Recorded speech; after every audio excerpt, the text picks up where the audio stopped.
423, which introduces some of the provisions of SB 35 into the coastal zone. We'd like to focus this presentation mostly on discussing the design standards themselves, but I will start the discussion by providing you guys with some background on the state legislation, why we're here, and some of the applicability throughout our jurisdiction. So SB 35 requires streamlined ministerial approval process for jurisdictions that are not making sufficient progress on their RHNA numbers. Half Moon Bay has been identified as one of those jurisdictions, so we have a certain affordability requirement that requires us to allow for streamlined approval of those projects. Can you clear our screen, please? We have a, thank you. Thank you so much. No worries. So through the streamlined ministerial approval process, it does allow for jurisdictions to implement design review through objective design standards. And previously, this did not apply to the coastal zone, but effective January 1st, 2025, it will apply to the coastal zone through SB 423.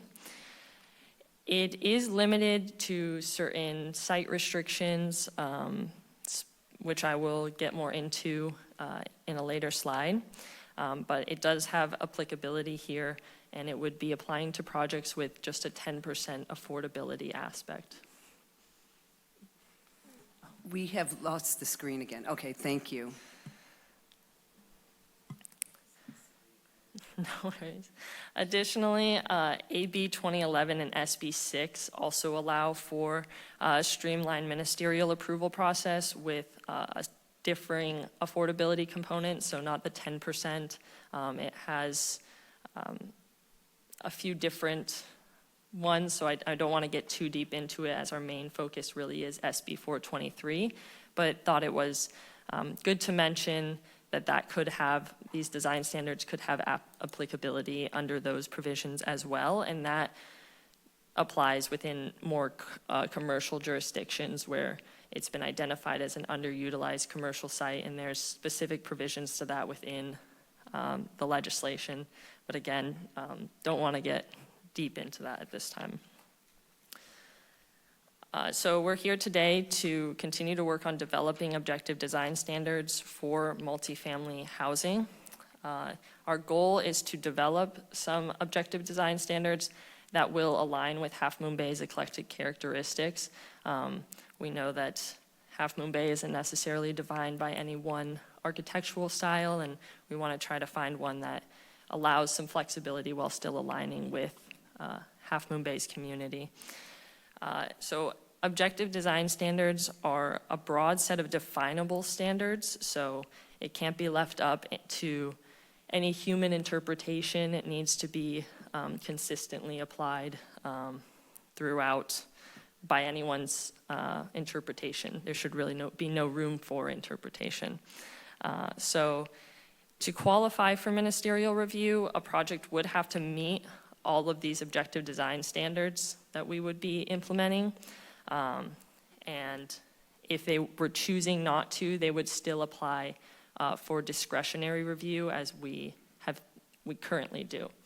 Same with if it's located in an area where it does not apply, and again, I'll get to that in another slide here, but if it's on a specific site where these provisions cannot apply, they would still have to go through discretionary review, as we currently do typically with architectural review or coastal development permits. Existing development standards are still applied, so these objective design standards are not overriding our existing development standards. They're simply an addition to. Specifically, we have very minimal design standards, if any, that actually apply to multifamily housing. Some of you might know we have single-family design standards, but those don't apply to multifamily. And again, and those single-family even are somewhat subjective, so we're trying to get a more objective standards in place here. Density bonus law could still be used in some circumstances to override some of these objective design standards. dependent on the level of affordability if they're applying density bonus law, but it's still important that we have these implemented. Some amendments would be required to our code as part of this. This would require amendments to the municipal code as well as the local coastal land use plan. The provisions of SB 423 would require that any approval or denial would have to be based on objective standards.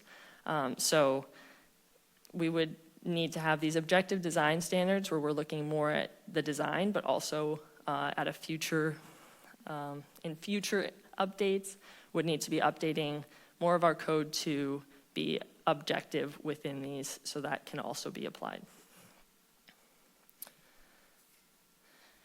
Throughout Half Moon Bay, it would, and in general, SB 423 applies to sites zoned for multifamily, including mixed use, and this is for permitted use and conditional use. But it can't be within prime agricultural lands, flood hazard areas, areas subject to greater than 5 feet of sea level rise, or areas within the Coastal Commission's appeals jurisdiction, which is typically between the sea and the first public parallel road, or the first 300 feet of any beach or mean high tide line. There's also some other provisions that would prevent it, but they are somewhat less applicable to Half Moon Bay, such as fire hazard zones and items like that, but those would also prevent a project from qualifying under these provisions. And it also is required to be within an urban area, which Half Moon Bay is defined as. So in developing these objective design standards, we went through a walking tour with our architectural advisory committee members, as well as one member of the Planning Commission who was appointed to be part of the ad hoc subcommittee. As part of this walking tour, we also had members of the public attend to join us and provide some comments as well. The tour visited several housing sites existing and one vacant potential future housing site. And the goal was to explore some of these design preferences throughout Half Moon Bay.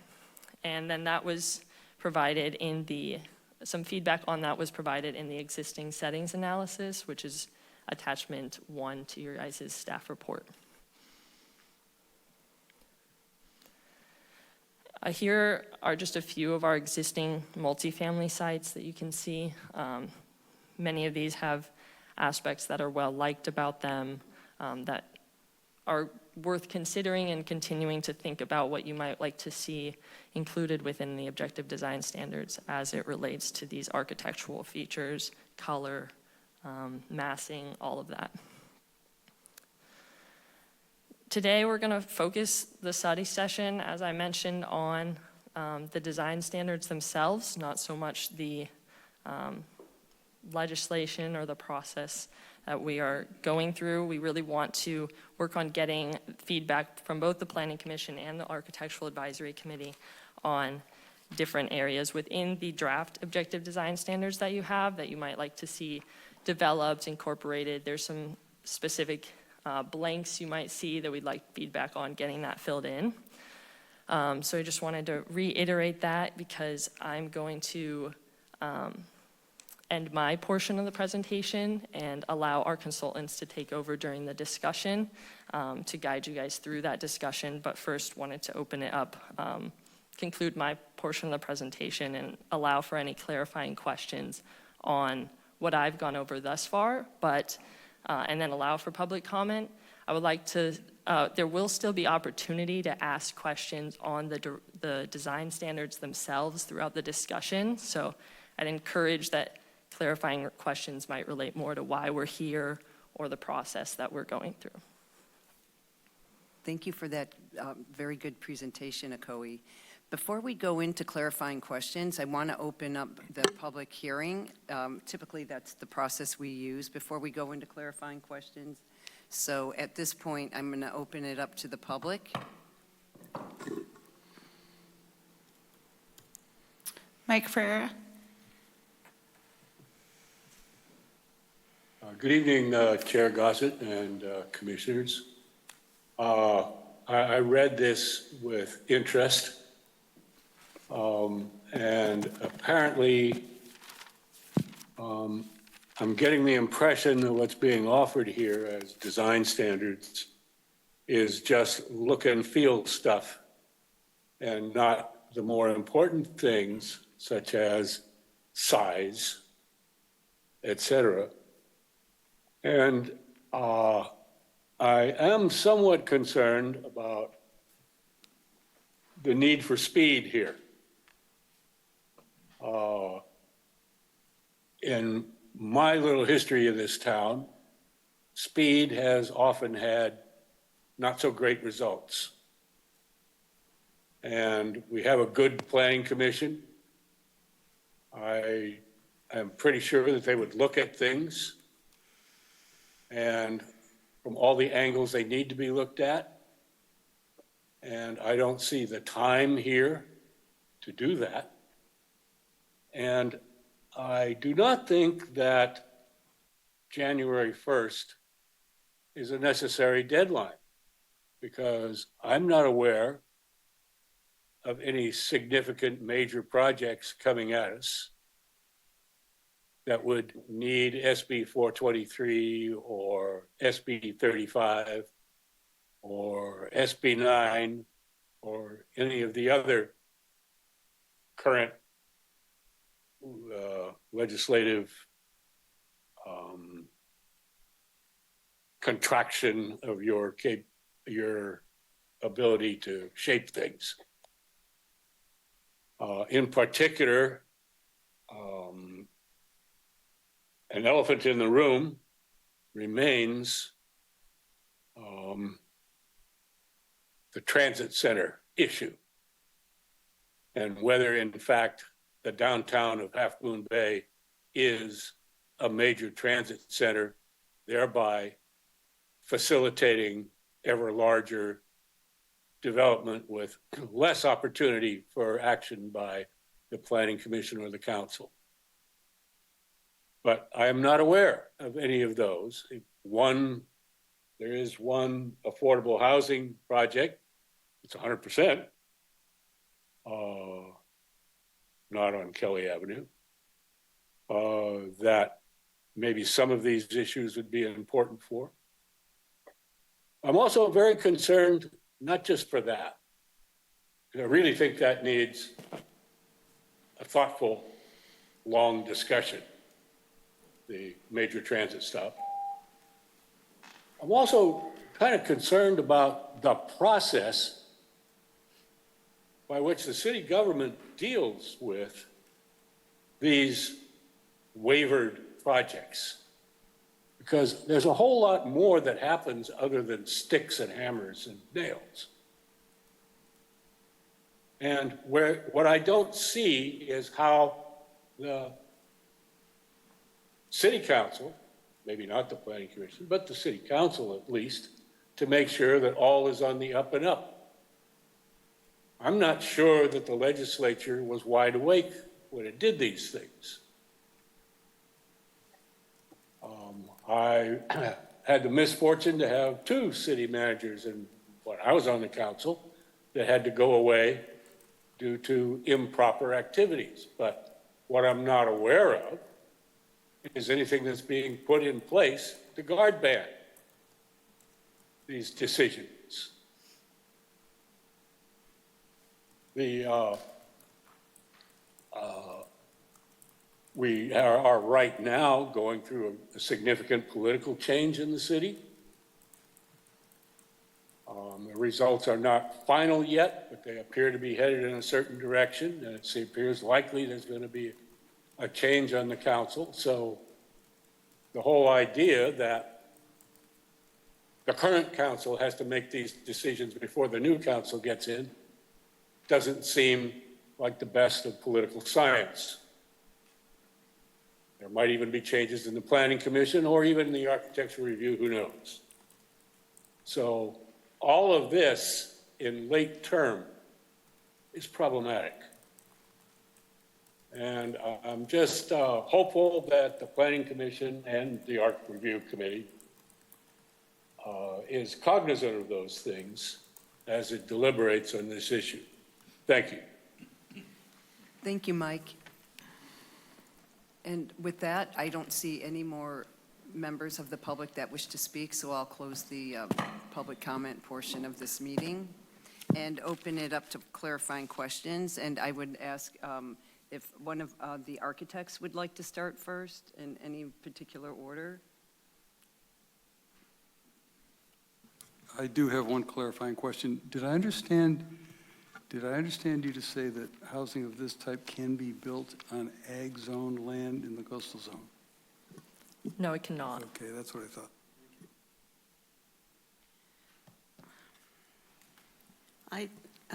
I had a question, in your presentation, Okoye, you said that we don't really have very many standards in place now for multifamily housing, but I have a 14-page document here that has an awful lot of standards in it. And so I'm just wondering, it wasn't real clear to me from the study session draft, what are we doing? I mean, we've got all these standards already, and is there some way to just incorporate those and put them in the kind of wording that needs to be done to satisfy the legal language that we would have to have for it to work with the state? Because there's a lot of information here, and I don't know that we need to reinvent the wheel. So that's my question.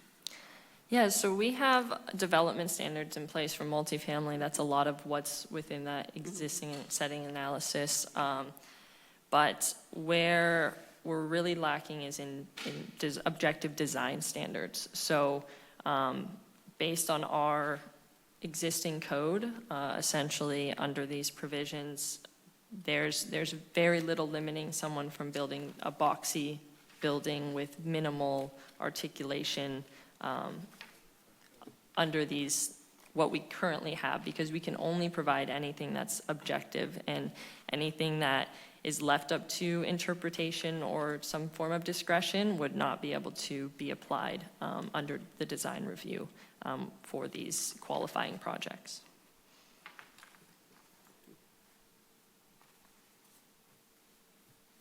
Okay, thank you. Commissioner Ruddick? Thank you, Chair Gossett. Okoye, you mentioned that for these purposes, Half Moon Bay is considered an urban area. Is that a definition that is included in some of these legislative initiatives? And does it apply to 100% of the city? Yeah, so it is defined somewhere. I apologize, I don't have the exact source at this time, but we have looked into it and double checked it. There's a list, and I'm just blanking on who it's provided by, but it specifies the different jurisdictions that are considered urban areas, and Half Moon Bay is defined based on that definition of urban, urbanized. It is within that list. And that's 100% of the city? I believe so. There could be a few parcels that I'm missing, but I believe it applied to the full jurisdiction of Half Moon Bay. Well, I'm sure that staff has looked at this carefully.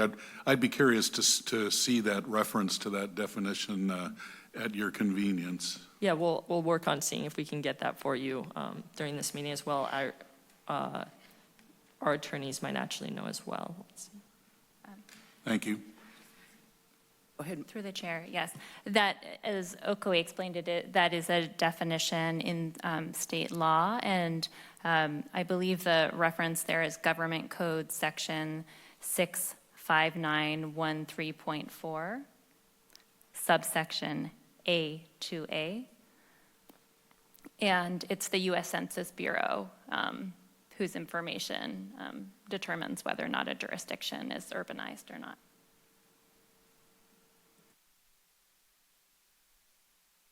Thank you for that.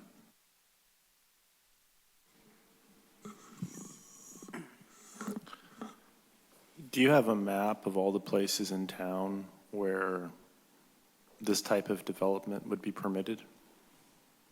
We don't have a map developed at this time, but we are working on it with the consultants to have one prepared, and we would hope to bring that forth to you in advance of a future public hearing, so that that map would be prepared in advance of that to be seen. But for the most part, as mentioned, it applies to zoning designations and land use designations that would allow for multifamily residential use or mixed use. And then beyond that, it's really just the limiting factors of if it's prime agricultural land, wetlands, some of those restrictions. But outside of that, it is pretty broad. But we hope to bring you a map in the future to really give that visual. I don't notice anything about height, to Commissioner Ruddick's point. What's the maximum height allowed under state law in the city of Half Moon Bay for any of these projects? I might have to defer if anyone else knows that, but currently under our development standards, the maximum height is 40 feet. I know that there is such a super density bonus law would allow that to exceed 40 feet, but I'm not sure of the maximum on that. I don't know. Steve, do you know by chance? Yes, so I did look into it a little bit. I want to confirm this still because we were talking about this tonight.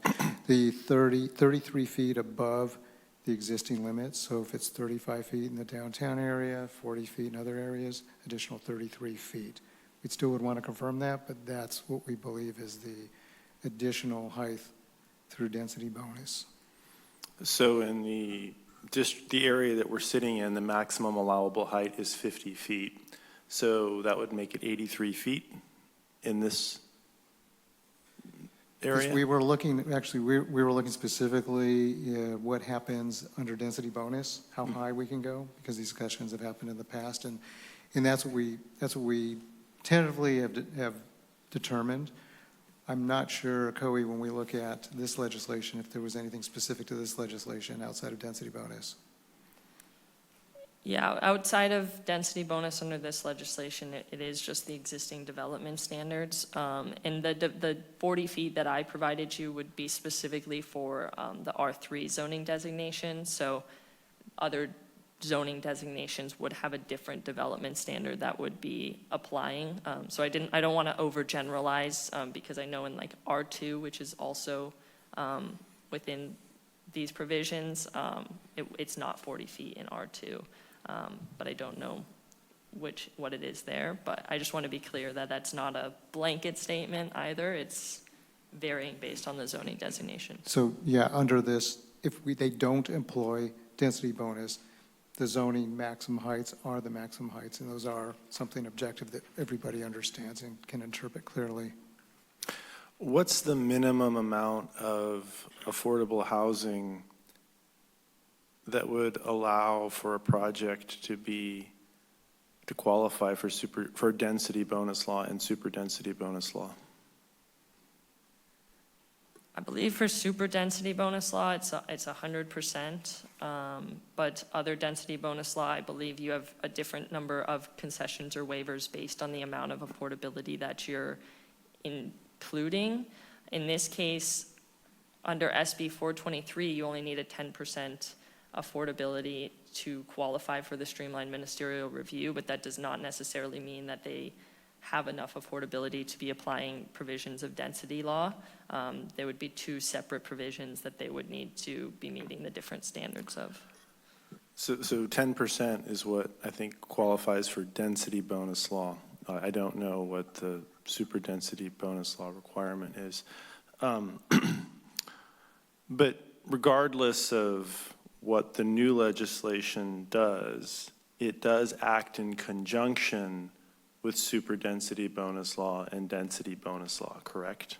So these things all work together to create a comprehensive program. And so whatever objective design criteria we have to imagine an 83-foot tall building in Half Moon Bay. That's my interpretation of the law, at least on this particular lot.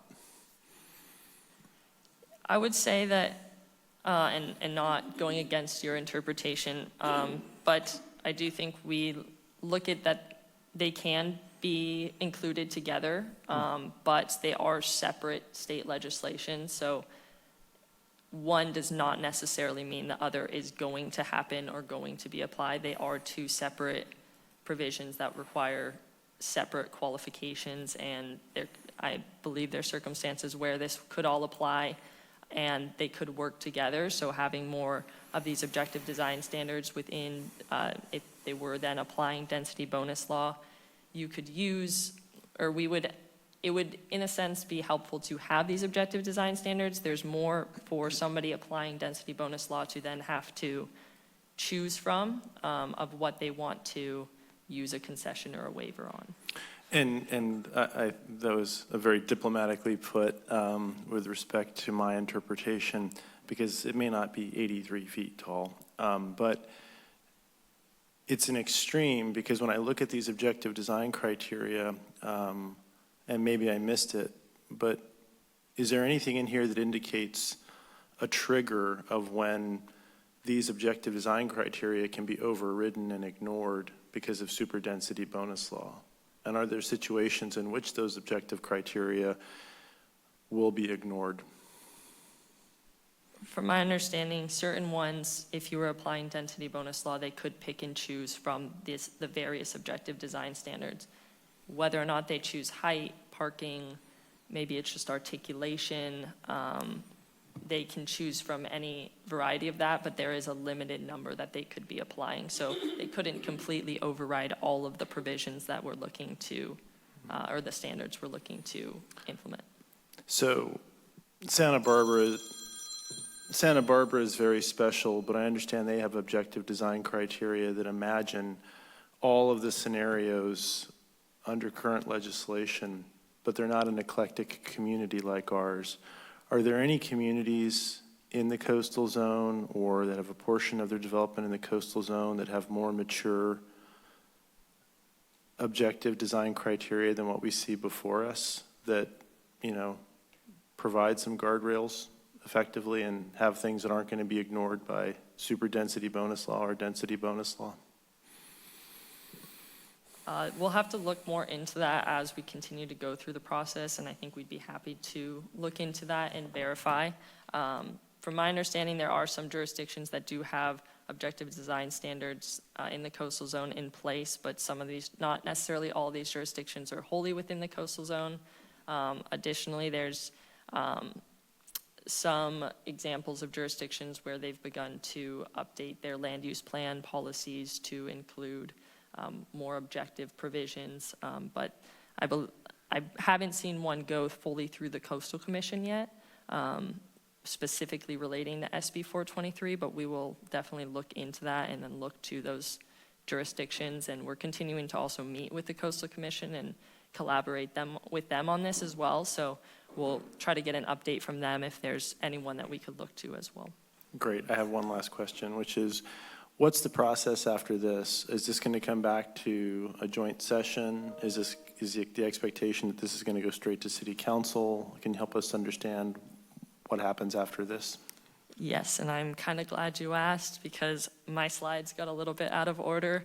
I think I uploaded not my last version, so here we actually have the next steps. We're looking to go to the City Council at their next meeting, which is actually next Tuesday, to conduct a similar study session with them, but also bring them the feedback that we get from you all tonight. And then we're anticipating bringing this back to the Planning Commission on December 10th for an actual public hearing. And then we would be coming back, depending on how that all goes, coming back to the City Council at the end of January once we've come back from the holidays. And following that, it would, depending on the exact process we move forward with in terms of code amendments and all that, how many public hearings that would be required is to be determined, and then we would eventually need Coastal Commission certification. So there's still quite a few steps to the process. We're still early in it and just trying to get feedback to develop standards that are ready to move forward. Thank you. I have a couple of questions. What happens, if we don't adopt these design standards in January 2025? Effective January 1st, 2025, any project that meets the qualifying criteria and are within area that would allow them to be a qualifying project could submit for ministerial streamline review. That would require us to either approve or deny the project solely on objective standards that we currently have in place. That includes both land use provisions, zoning provisions, and design standards. So in terms of what we have right now, we mostly have development standards. So they would have to follow like height limitations, setbacks, and those kinds of things that we currently have in place. But in terms of design, which we want to look at tonight, we have very minimal application in that case. So there would be a lot of freedom in terms of the actual architectural style that could be submitted. So as far as we know right now, how many projects do we have in the system right now that can potentially come into play by January 1st, 2025? What's that look like? You said in the system right now, do you mean like projects that have currently submitted? Yes. Or, so we don't have anything that's been submitted. The project would have to provide us a notice of intent. After January 1st, would have to provide a notice of intent, and then that they would be applying under these provisions. We don't have anyone that has specifically provided that at this time, but there are a variety of housing sites that could be submitted for, but nothing at this time that we know of. And there has been no interest or intent for any of the sites that, let's just say after January 25th, there hasn't been inquiries or any of those things that have come up? Like, usually developers will come up and make some inquiries or, express interest. Has there been any of that has come to the city staff yet? Not yet that I know of, but I don't get every single inquiry, so I can't be certain that there haven't been conversations, but I haven't been privy to any. And regarding the height limitation, so we talked about the height being over, at 83 feet. If it was 85 feet, I understand that there are other constraints, or there are other things that the city needs to consider. If, let's just say, there's super density bonus and an applicant decides that they want to implement that as one of the concessions. If it's over 85 feet, I understand that there are other types of things that we need to look at as far as, making sure that there are certain, types of trades that are allowed to be, that are required to be used. For example, they're supposed to have some trainings of some kind of, certain carpentry or electrical types of professions. Do we know much about that yet if we go over 85 feet? Because I think that there's some, there are some things that I read about, and that also, I know this is not a design standard, but I think we need to make sure that the council understands that there are certain things that, that will be required if there's a request for properties that, can be built over 85 feet. Is there anything that you can lend to that discussion right now, or maybe Steve or the attorneys?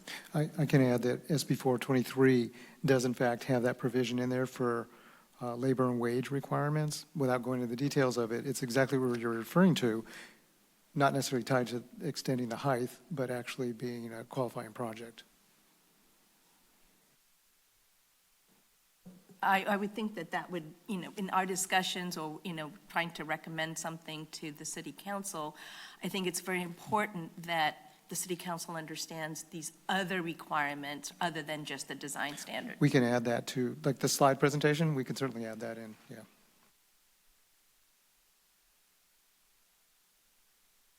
Does anyone else from the AAC, Chad? I'm wondering if it's permissible, legal for us to establish separate design standards for affordable multifamily housing or the super density bonus and so on than for, let's call it standard multifamily housing that would presumably be in an R3 zone. Could they be separate sets of standards? Because if we're critically worried about height, which I think came to everyone's attention on the 555 Kelly issue, then you begin to think about multifamily design standards for regulating to one-story buildings so that you add 33 feet to that and you're still in some zone where you can see the top of the building. But if it's 3 stories or 40 feet, or in the case of this site, 50 feet plus 33, it's a different deal. So is it legitimate to make 2 different kinds of standards or not? I think that's something we'd have to explore further with the attorneys, but I think we could look into it and try to provide a more clear answer to you guys at a future date. Okay, I want to be clear. I'm in favor of affordable housing, and I'm not trying to figure out how to cripple this, but 85 feet is pretty scary. 83.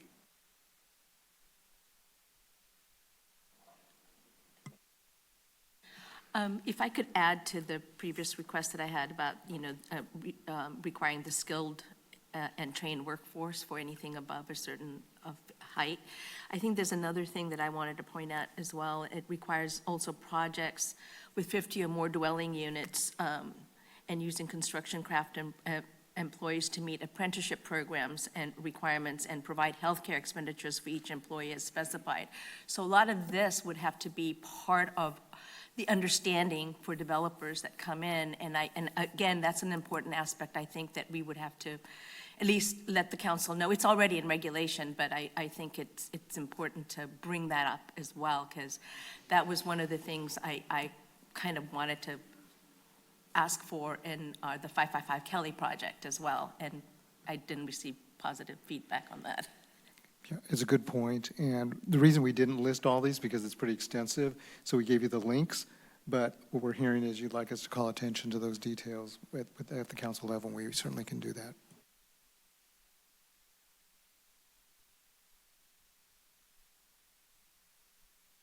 I was going to ask Marlene, were you able to answer some of the questions about the height that, or that Chad asked a question about different standards for different types of projects?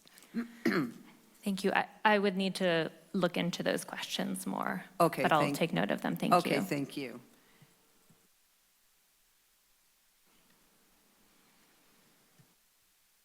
And Akoi, can you please put up your next step slide just one more time? Yes, no problem. Ooh. Sorry, too far. That's okay.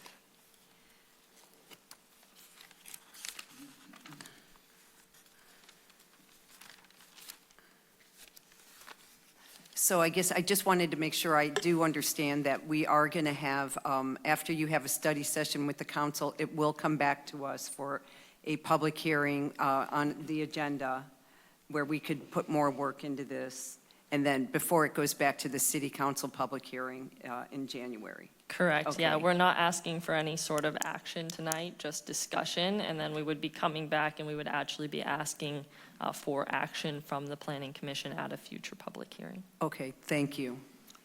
Through the chair, could I ask a follow-up on that one? So the result of your process here would, if I understand it correct, would be amendments to the LUP and new language for the municipal code. Is that right?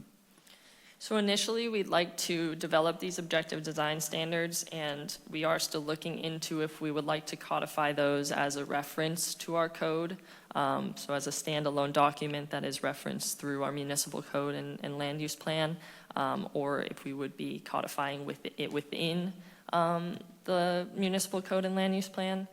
That is still being worked out and explored, and we're also working on that with the Coastal Commission as well. And then later on, we would also be updating our existing language that is within our land use plan policies and our municipal code to make items that are subjective, objective. So where we have statements such as consider or should, we would be updating those to have a set of defined and measurable criteria.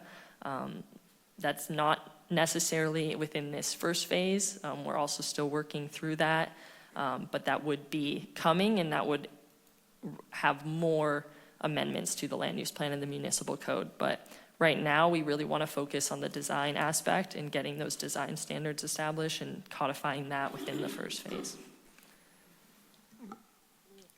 I read the draft objective design criteria. Do we have any imagery that we can look at? It's kind of hard to follow that. I'm not a trained architect. It's being developed, but our consultants do have some that I believe they'll show and provide throughout the discussion to try to give you that visual reference to help some of these things make a bit more sense. Thank you. Thank you.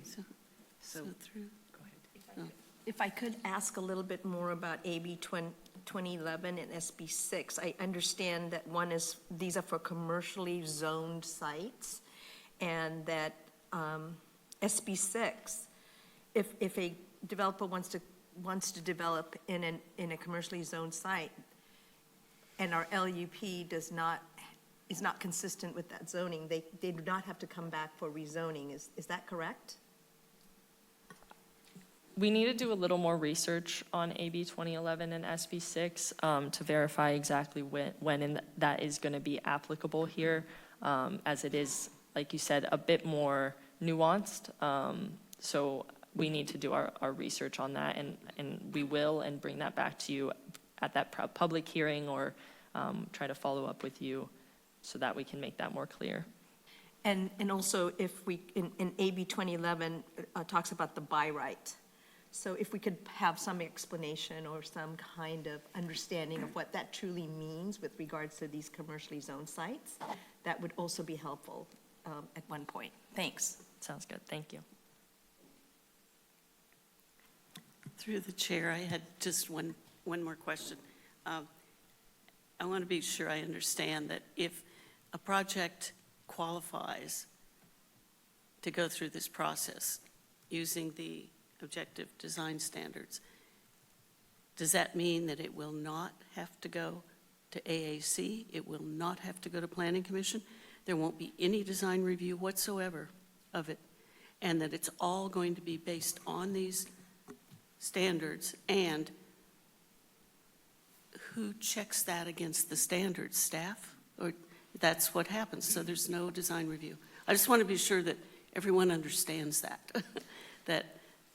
that's why the design standards are going to have to be very, very clear and pretty detailed and brutally exhaustive.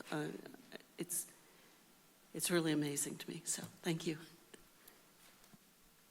Did you want me to answer that as well, Linda, or was it more of a? Well, you were nodding, everybody Okay, was sorry, nodding. I was like kind of agreeing, but. So I'm assuming that that is what would happen. Yeah, I'll just clarify so that the public can understand as well. But yeah, if a project comes in and they meet all of the requirements to qualify under this, then it would be staff reviewing this and approving it, or approving or denying, dependent on if they're meeting the criteria that we have in place at the time that that application comes in. And that is where the design review that is allowed through AB 423 is based solely on that objective design criteria. So that is why, yeah, we're working through this process and doing that. And why we really need good illustrations and examples. Through the chair. Can you go back to your next step slide? So you envision this coming back to the Planning Commission on December 10th, and then the City Council hearing this in January 21st. And if it all goes through smoothly, some date in the future we'll have a Coastal Commission certification. So what happens between the Coastal Commission certification date and January 1st? If it's not certified by the Coastal Commission, what applies for objective criteria? What standard is used? I will need to double check on that, on if we have it adopted by our city council at that time, but not certified by the Coastal Commission, what would be implemented. I wouldn't have a good answer for you right now, as I wouldn't want to give any false. I'll try to give it a shot. So my understanding for now, and we can try to confirm this, that this would be effective after the council approves this. Now, depending on if it's by ordinance, how many days it takes effect. But I guess what we're getting at is the preference is not waiting for the Coastal Commission certification for this to take effect. The whole plan here is to have this in place as soon as possible at the beginning of the year. So if projects do come through, even though they may not have checked with us, there could be potential projects out there, that we have something in place. I'd also mention that we'll have as much detail as we can, but this can be built on. We could at least get something in place, and through the work plan of the department into next year, work further, have further improvements, further refinements, as well as we're implementing, discovering areas that we need to amplify some of the work that we've done. So it doesn't end in January. So if we have an ordinance passed in January 21st, I didn't hear a clear answer as to whether those are the objective criteria that will be used and supported by this legislation, or do we have to wait until the Coastal Commission comes back? We don't, it doesn't sound like we have a clear answer.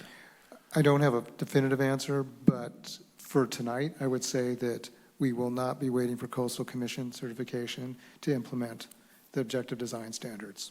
Okay. And so between January 1st and January 21st, if somebody, what's the standard that has to be met in order for somebody to have a project come forward under our current standard, which is no objective standards? Can you repeat that, just the last part one more time? There's a gap of 21 days between when we have our first city council public hearing on this. So what's the standard that an applicant has to meet in order to have a project go through under our current objective standards, which are no objective standards? They would have to meet the development standards of the existing zoning designation, any objective standard or policies that we have within the land use plan, and then as well as objective standards relating to parking requirements. So there are some objective standards. In terms of the development itself, I would say at this time, one of the areas we're really trying to get done in time for that is for the design aspect of it, because that's where we really don't have any objective standards. So we have some of these development standards that would, for the most part, prevent, somebody building I don't want to use height as an example, but that's all that's coming to mind. But we do have some objective standards in place that would be applied. It's just minimal in terms of the architectural and design aspect of it. So if I wanted to build a 5-story cinder block building that's square with no setbacks, and I had 100% density between January 1st and January 20th, because a cinder block structure that's square and has a flat roof and no windows actually meets our objective design criteria, as I understand it, as long as the construction standard is fair. But somebody could throw up a 5-story cinder block building and put a permit for that in on January 3rd when the city opens. Is that fair? Hypothetically, yeah. Okay. Would it be possible for us to put in place interim objective design criteria that are more restrictive as a starting point? Since you said we could have something we can build on, could we have something that has a more strict standard for these applicable types of projects as a starting point so that we give ourselves enough time? I mean, I don't want anybody to jam something through, but somebody may feel compelled to apply for a project because they feel it's going to give them more flexibility. I think for tonight, you can be as aggressive as you wish in each area, and we can take that into account. We may have to research, verify some of this information, but certainly we want to have that in play. We want to have many of these questions answered, if not all of them, but before we go to city council, so we can go with some kind of response to the comments and questions. So just bringing that back to this discussion, whether you have questions that are unanswered or comments, those are perfectly fine. We're taking note of all of this. So all of that will be incorporated into, as much as we can, into what we bring forward to the council for that discussion. So the answer is overall, yes, subject to, I would say at least that it's legal for us to do. Can I sort of follow up on that a bit? If you go back to that one slide, we keep asking you to go back to Ocoee. Thank you. So say, for example, there's not a council meeting after the December 10th meeting. If they were to adopt something via a resolution versus an ordinance, I mean, and I guess maybe my first question is, how do objective design standards have to be adopted? Is it through ordinance or through a resolution? And can the Planning Commission adopt objective design standards on December 10th via a resolution? And then that goes then to the city council. No, I'm just wondering, and to find a way to prevent this cinder block building from being proposed on January 3rd. Okay, I'll try to pick it up and maybe Koei can fill in. So you had a few things there. So the order of this is also for public input. We're trying to strike this balance right of public input. We had one commenter tonight. We may have more at the city council. The idea is city council is sort of like this, the study session part, so they're not adopting anything. I think you're asking, could they? We wouldn't be asking, so they wouldn't be adopting anything. They would be incorporating this discussion into their discussion, and further, I suspect, as we've heard in the past, they rely much on the AAC and the Planning Commission to inform them. So I'm not expecting as much of this level of detail from the council, but the council can certainly ask whatever they like and inform us further. I think a lot of it's going to be based on your comments tonight, what we bring forward for tonight. The order, could it be done sooner? Yes. Could it be done by resolution? Yes. Versus ordinance? Yes. We have all those things are on the table right now, and we may hear a little bit more from the council on their desire, but this is certainly the way we've laid it out. It could go either way. So we could have a city council meeting on December 17th that looked at an interim resolution. The 17th, they wouldn't, I suppose, if there was some desire to have a special meeting, that would more likely happen, possibly the 17th. Let's say it doesn't matter which date. Okay. That they could do that sooner than the 21st. Okay. Thank if they like. I have a couple of things. So there's a proposed, well, I don't know if it's proposed yet, but a construction of a housing for teachers on the lot at the Hatch site. And I'm reading in SB 423 is that the State Department of General Services is now authorized to act in place of local government for development of on a state's property. How does that fit into what we're doing? Do we have no say in the housing that goes on state property? Would our design standards apply to this new housing? I think we would need to look into that. If you asked me on school district, I would say the school district, it doesn't apply, but even that I would want to check with this legislation being newer. That question hasn't come up, but it's a good question. And the second thing is the meetings that are happening in December, and notwithstanding that we still have election results that need to be pulled together and some elections still to be called, there's a potential of new city council members coming in. So can they reverse things that the previous city council put in place? How does that work?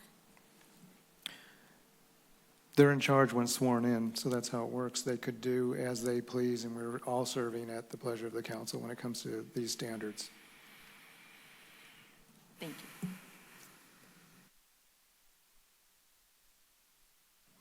Okoye, what was, where do we go next? You had a list of, for the agenda tonight. Can you help us with that, please? Thank you. Yeah, so the next step will be to actually get into the discussion of the design standards themselves. I'm going to pass that off to our consultants with MIG to help guide that conversation so they can really work with you all to get the most out of this conversation. Thank you.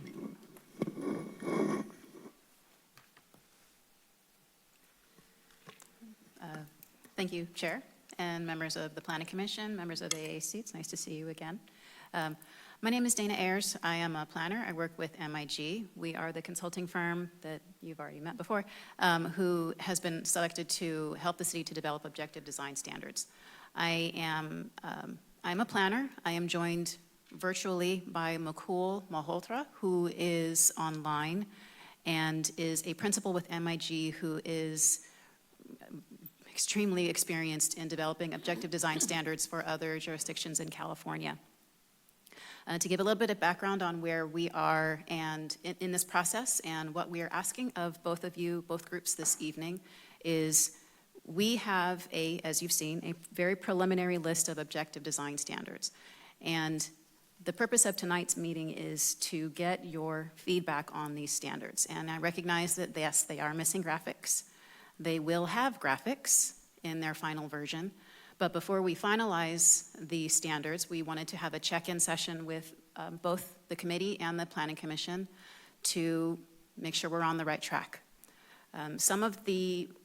What we have done so far, you've seen our memorandum giving some background and context for why the objective design standards, and also what are some of the current standards that you have in place, as well as design guidelines and design preferences. We had a tour with your AAC, and one of the planning commissioners was also present, and we also got some feedback separately from a planning commissioner. We've reviewed your adopted single-family design review guidelines and used those to help understand design preferences. Some of those we've turned into standards in the draft list. We've also looked at potential sites, both small and large, infill sites and existing single-family R2, R3 neighborhoods, as well as a larger half-acre site in a larger setting to get context. What we've really tried to do in developing these design standards is to be mindful of context. What is around these sites that we've prototypically selected? Are there single-family? How do we come up with standards that will allow a multifamily development to fit into a single-family context? We've also tried to come up with standards to reduce massing as much as possible. That was something that we heard very loud and clear from AAC members and the planning commissioners who were on the subcommittee. And we also, with all of these objective design standards, which, as some of you have aptly pointed out, these are additive to your current standards, right? You already have pretty good standards, development standards, as far as setbacks, as far as your your building envelope standards. These will be additive and will govern design of structures, aesthetics of the structures, how nice do they look, in addition to the objective standards that you already have in your zoning code. We also, though, want to make sure that the standards allow flexibility. We understand, looking at your community, that there is no single design style. That's also something we heard from your AAC members. There's not really a single Half Moon Bay style. So we want to make sure that there are options so that you get a high-quality standard of design, but that people have a choice in how standards get implemented. So, as Okoye mentioned, or wrote into the staff report, there are really 4 categories of things that we'd like to work through with the group tonight, both groups this evening. As far as visuals, Mukul, who is joining me remotely, has images that he can share to help in the discussion, to help understand. So I want to make sure that folks know about that. As I said, the final version of the ODS will have graphics in them, but we considered ourselves very fortunate that we had this opportunity to talk to both groups this evening to get some very good feedback from you now before we finalize anything. As Okoye mentioned, the draft standards have some gaps in them. This is where we would invite feedback. guidance based on your experience as designers, as planning commissioners, on what your preferences are and maybe what some of those gaps would be. And as we continue to work through this process, we will continue to explore, but we'd like tonight's meeting to explore along with you. So, first category we wanted to start with is site design. What we heard from AAC members, also what we've read in your single-family design guidelines, is a preference that building entrances be oriented toward the street, there are connections from the street to entries to buildings, and that parking is de-emphasized. That was very loud and clear at the walking tour, that there was a preference to have parking off the street and further behind the building and de-emphasized. And that's also something that we saw very loud and clear in your single-family design review guidelines.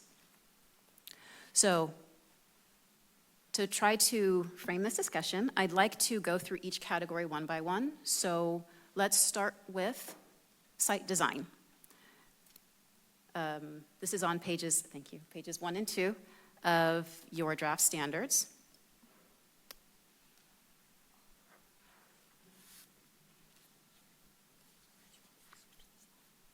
Sure, thank you. So again, standards that we have in preliminary draft form right now address building orientation, pedestrian access and accommodations, parking access and driveways, and service areas, and loading. So, Dana, may I ask, if we have a comment about the way a particular thing is written or worded or something, just get with you on it, you'll make notes, is that the? Yes, as long as that's the chair's.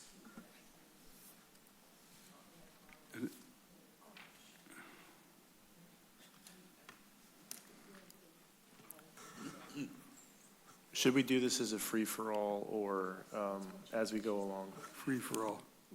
I was distracted by something else. Yes, okay. In sequence. Go ahead, if you want to start, Chad. Okay, pedestrian access and accommodation, point 1, the second sentence says, in case of multiple individual ground floor residential entries, direct pedestrian access shall be provided for each building entry. I can foresee the submittal of a building where there are front doors next to each other. They have separate parallel sidewalks to meet that sentence. And I think that needs to be framed correctly. I mean, obviously you don't want to walk from the parking lot on one central sidewalk to get up close to a building and then have a long sidewalk that services a bunch of doors. But the way this sentence is written seems constrictive and for lots more concrete than you need. So that's my comment on that piece. And that's all I have in the site design area.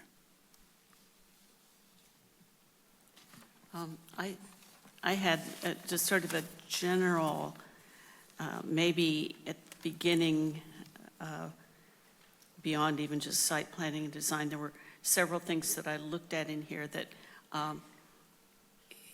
should not, what do I want to say, should not, cannot supersede building code and accessibility and things like that. And some things that are, the way it's written, it sounds like, well, you know, you could have a path that's only 36 inches wide. Well, sometimes that doesn't meet code.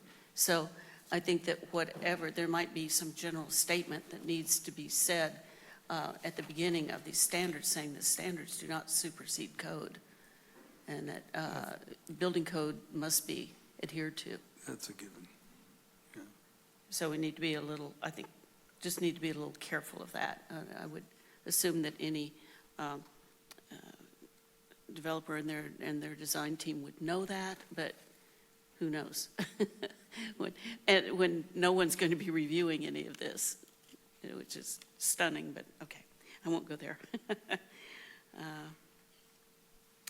I think that's really all I had on that area.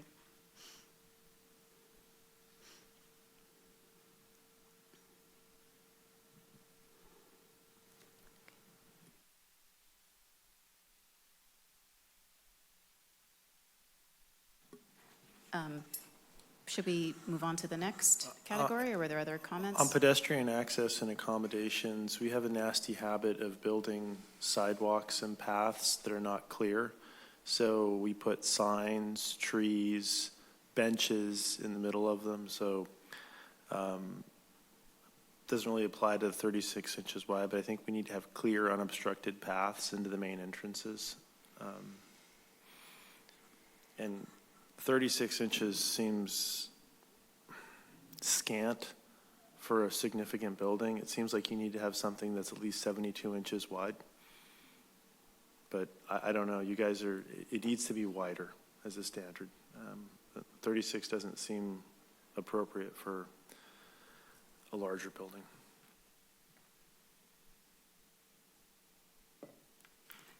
Can I ask a follow-up question to that? Yeah. When you say larger building, are you thinking a multi-unit building, like more than 10 units? I think that would be a fair way to look at it, yeah. Okay, so More than- something more that's than more than three. more than 3. Okay, so a duplex, triplex, but you're thinking of a larger scale. Anything larger than a triplex, I think we need to have a wider main entrance. And it needs to be unobstructed with signage, plants, poles, meters that people trip over.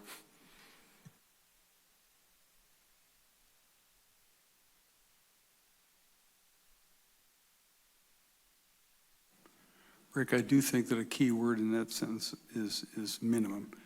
It's assumed, I think, that when buildings begin to get some scale, a designer would add sidewalk width to it, so it is minimum.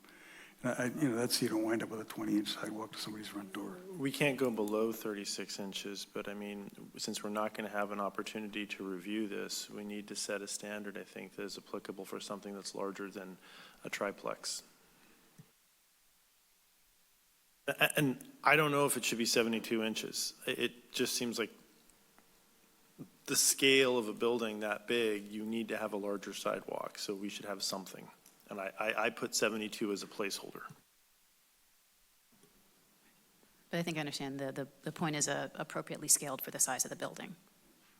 Correct. Understanding that the minimum, as you said, is, there is a minimum standard, but there needs to be an understanding of scale.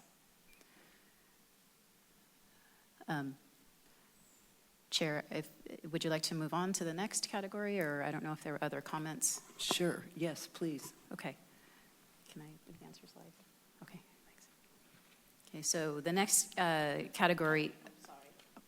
I'm reviewing as well as, I'm reading some stuff as far as, pedestrians. I just found something.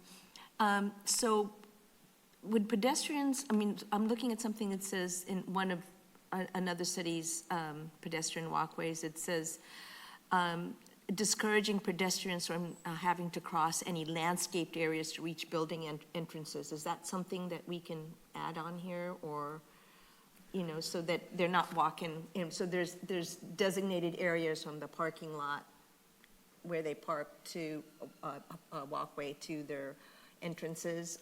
Is that, just a designated pathway, so that they're not walking across parking lots and, crossing several conflicting, hazards?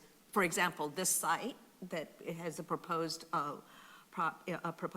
building here is going to have a lot of conflicting, pedestrian access and walkways to go across the street over there to a commercial center, across the street to the Boys and Girls Clubs, to the school, to, all the facilities here. So I'm just was thinking of that as far as pedestrian access, being safe. How do we incorporate those types of safety issues as well? I understand the comment. Okay, Yeah, thank you. thanks.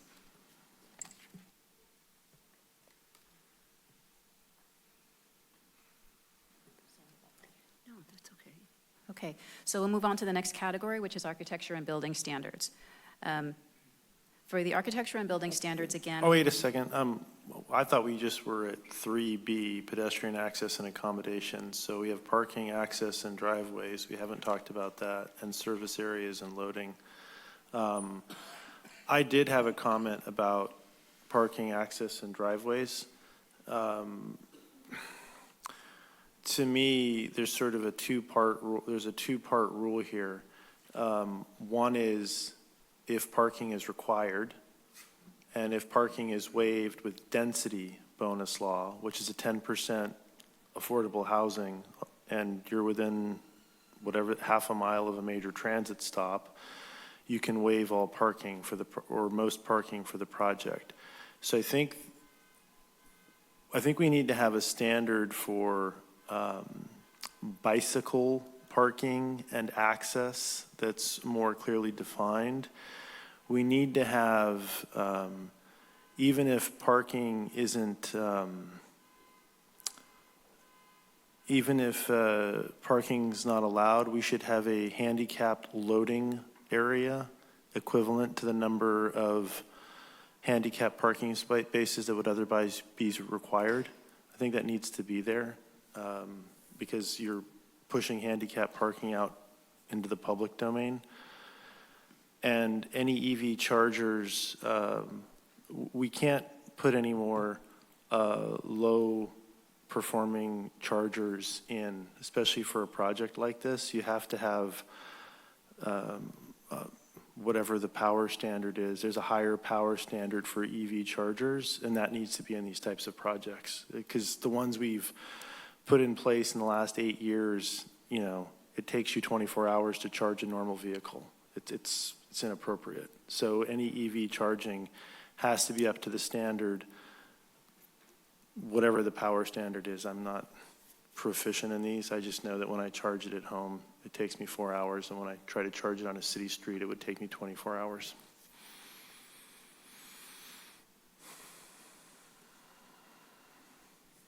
Okay, and so 3 things I heard: accessible parking is required, and to committee member Pancini? Is it, okay, thank you. Sorry if I mispronounce it. To your point also about making sure there's not a conflict between any Title 24 accessibility standards and these standards. We'll balance those two and make sure we're not creating any conflict as far as accessibility. Higher EV parking standards and bicycle parking accessibility. And these will, any standards that we add for bicycle parking accessibility will be additive, as we've already discussed, to standards that are already in your municipal code for bicycle parking, which is, you have a pretty good standard, actually, for bicycle parking. For projects that are larger than a triplex. I mean, I think that's probably the right, I mean, I don't want to torture people who are building a triplex, right? That's already zoned and it's a standard. And it's not that we're torturing people, it's just that we have a higher standard when you're doing larger development. Did you, is the Title 20, the comment about having appropriate loading areas for handicap parking? Title 24, yes. Title 24, okay. I just want to make sure that we have sufficient loading space. And for any project, even if we're waiving parking, we need to have things that are tied specifically to the project. The other thing that I'd like to see us do for parking, access, and driveways, which we'd failed to have in place for 555 Kelly, was making sure there's an adequate circulation plan in place to handle the traffic in that area. So there needs to be findings, or there needs to be evidence that there's appropriate circulation can be accommodated at that site. Because some projects are inappropriate because of traffic standards. I'm not sure how to apply that, but if we're looking at accessibility, you know, one of the things we need to have in objective design criteria is something that looks at that whole flow, and we need to have a standard for it.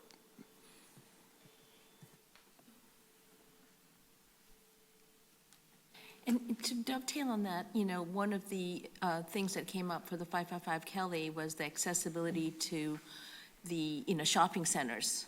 And right now, we don't have, you know, especially routes to, let's just say, our 2 major shopping centers, our grocery stores right now, with a pedestrian access along Highway 1, or we don't have necessarily a safe access. So I don't know how we would incorporate something like that to have, you know, for the bonus density portion of this part. You know, it's just a thought. It was one of those things that was brought up as that safe accessibility because of the bonus density, and one of those, issues that were brought up was that it was close to shopping centers. So we like to make sure that if that comes up again, we need to address that. There needs to be a circulation plan that allows you to avoid mixing pedestrians with vehicles. And I think the concern is about creating hazards with projects that are too big, and we need to have a pedestrian, bike, and vehicle circulation plan somehow incorporated into this. I'm not sure how to do it. That is what I would like to see as objective design criteria, is some consideration put into the circulation that the project is cited with. Avoidance, like the avoidance of safety hazards.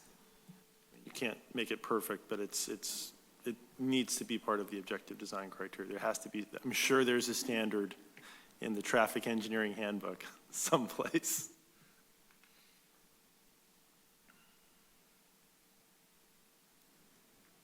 Okay.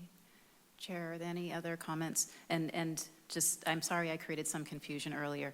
I'm trying to go by Roman numerals in the list. Okay, so we're discussing Roman numeral 3, which is building planning and design. Before we move on, are there any other comments on Roman numeral 3? I think all dumpsters and waste removal, if there are service areas and loading, like loading docks or that type of equipment, if those types of components exist, then all garbage and waste collection should be sited adjacent to loading docks. That should just be part of the design. So, and it should be placed out of view, as you call in 3D1.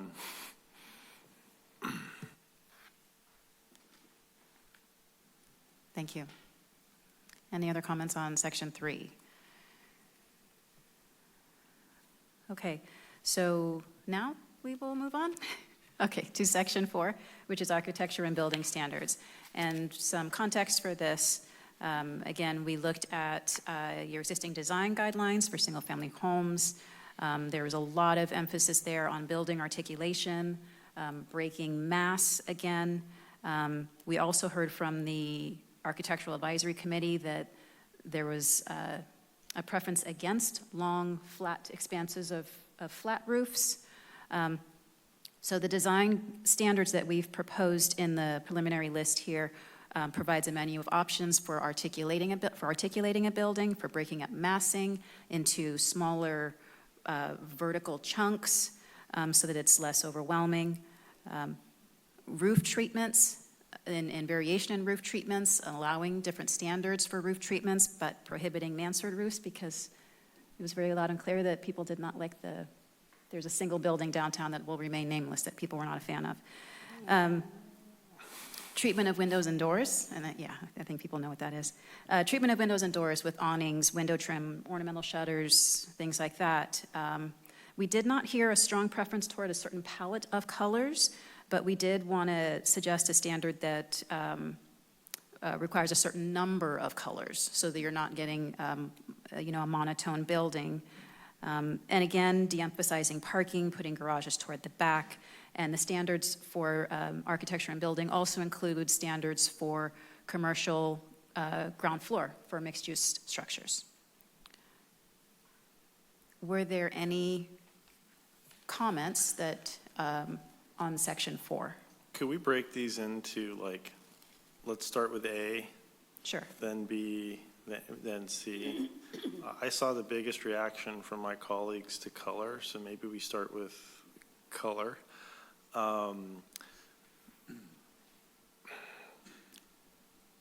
I have plenty of people in my family telling me that I must be colorblind from time to time, so I'm not necessarily the best person for color. But I think we should consider having palettes of colors to pick from, as opposed to a single palette, and pick 4 standards, if you will, and use 3 of 5 colors from this particular palette or something in that range. My suggestion had been that you have 4 types of palettes in general from a design perspective. So you have something that, and those would reflect the three major building styles that we have in town, plus a more contemporary style. And then you have elements of each of those palettes that need to be incorporated, and color could be a combination of those. If you're looking at objective design criteria, I'd want to see something that's more clear-cut than just a number of colors. So I would suggest groups of palettes would be my suggestion. I do like at a minimum picking a certain number of colors.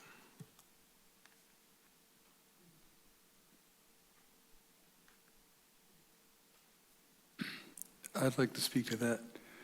I very much agree that palettes are in order, and by palettes, I'm not thinking just color. I'm thinking palettes that differentiate a Spanish-style building or Mission Revival from something that's craftsman, from something that's a more eclectic coastal design.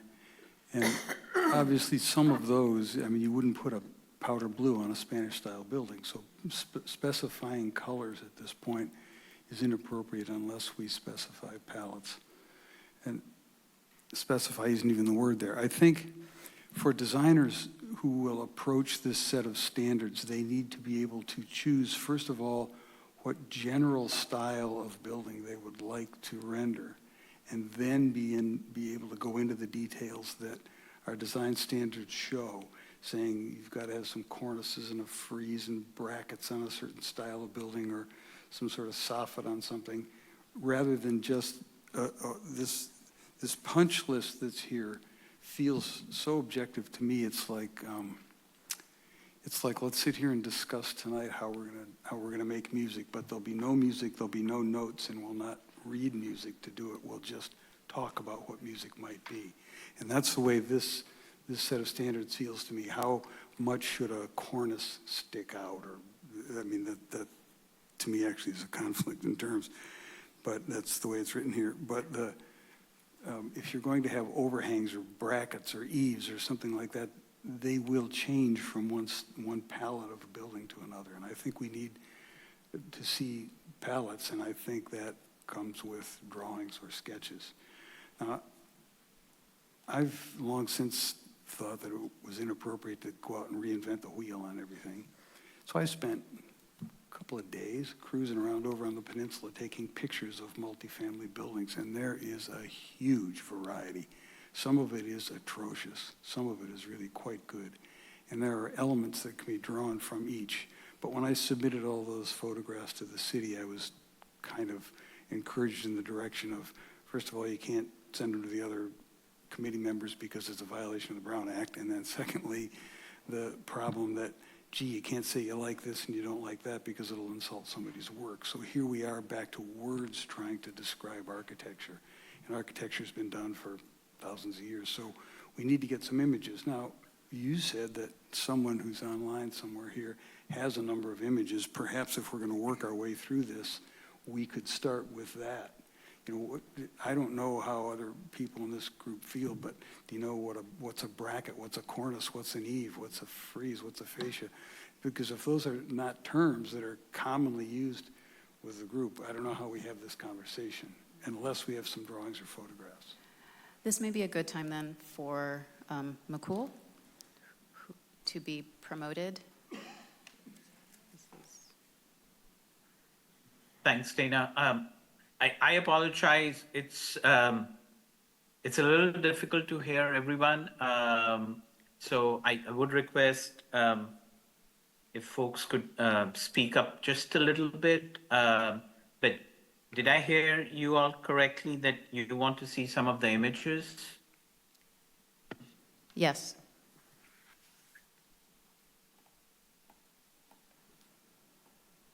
McCool?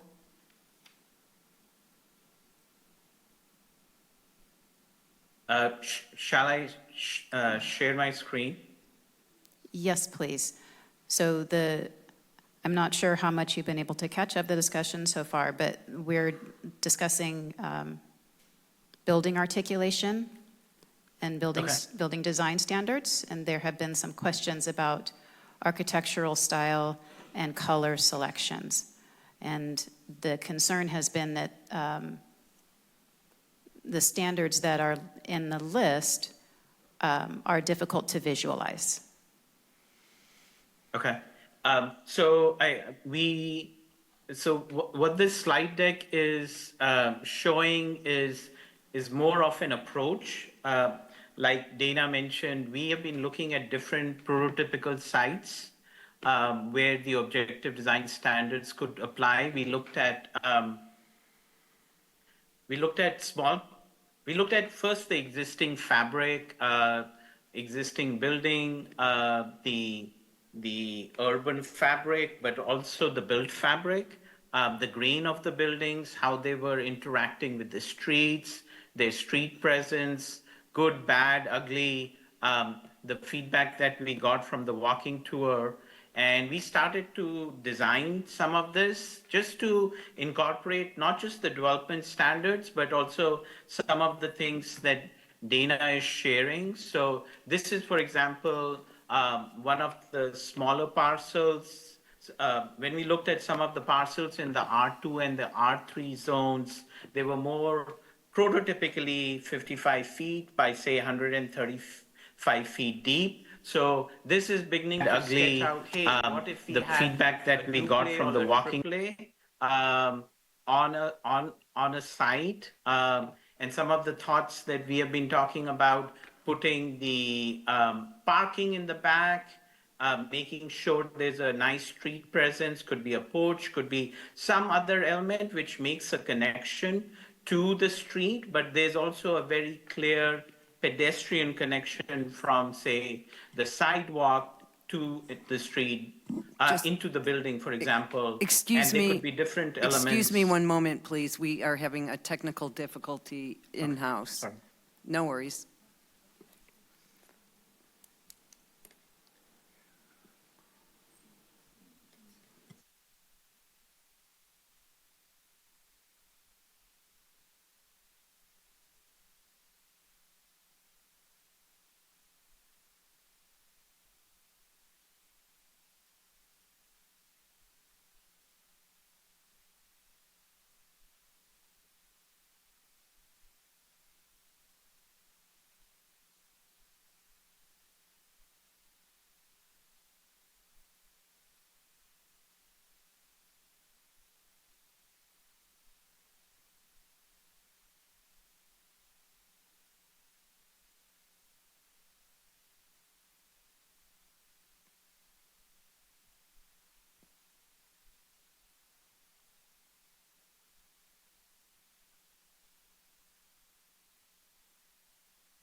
I suggest we take a 5-minute break.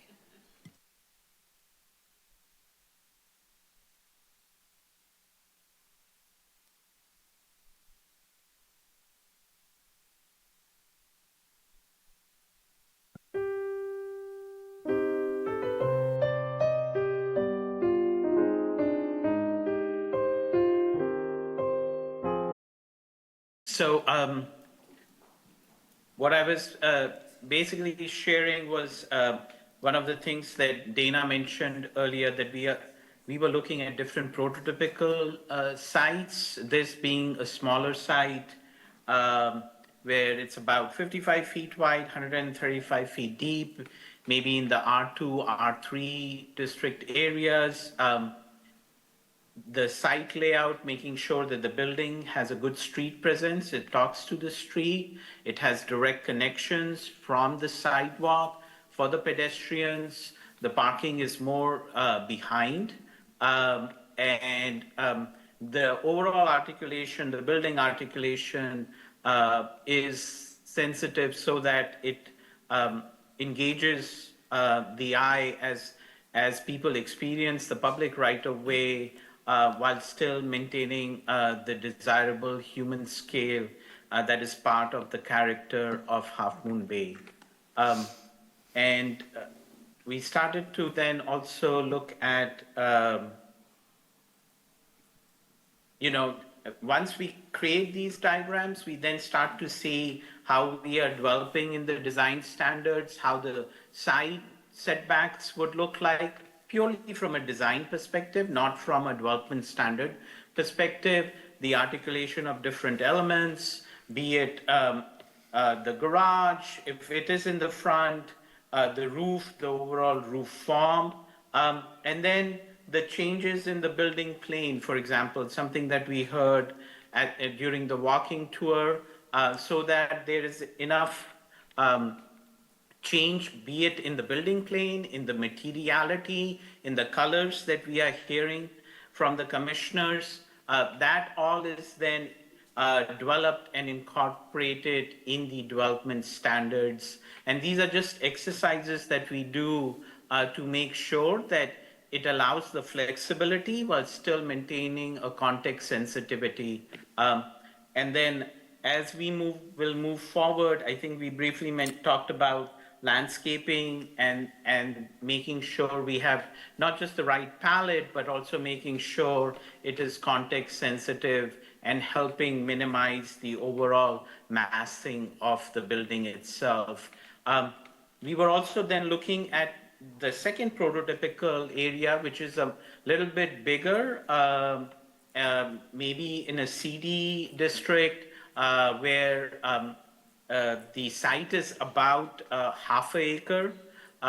It's much longer, and we were looking at what, as per the walking tour, as well as the other feedback that we have received, what are the desirable elements that we see, not just in the commercial Main Street areas, but also elements that could be incorporated in other CD areas. So this is a sketch that we started to think about.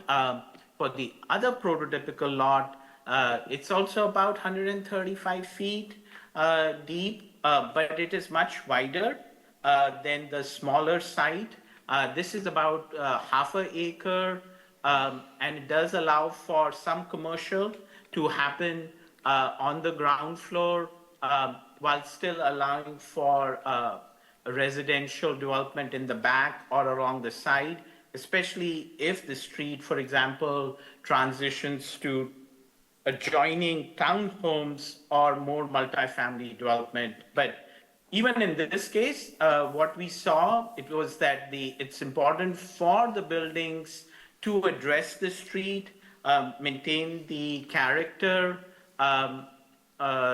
wherever possible with the adjoining residential uses, be it in the shape of the entrance, it could be a porch, the entry gateway, direct entrances, accessible entrances from the front, the unit that is fronting the street, but also then making sure there's, for example, a 5-foot pathway all along the edge of the lot so that it connects to all the other surrounding buildings or townhomes that are in the back.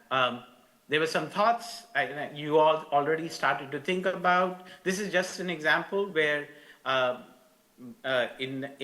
say developments that are more than 3 units, 4 units, thinking about the location of the parking, what could be bicycle locker requirements, so on and so forth, where should they be located so that they are convenient and easy to use. And then also looking at how the form goes. That's a good slide. So I think the other key thing to keep in mind is that the site or the building mass should be broken in a number of ways. It could be broken with building planes. It could be broken with change in materials, in shape of the roof form, what's happening on the ground floor, through color. and it could be done in a number of ways. In the next slide, we're just showing how through different sketches that could happen through these use of different materials or building elements, all through colors as we go about it. The next sketch also shows it in a different view because people do experience these buildings as they're walking along the street, they're far away or they're closer.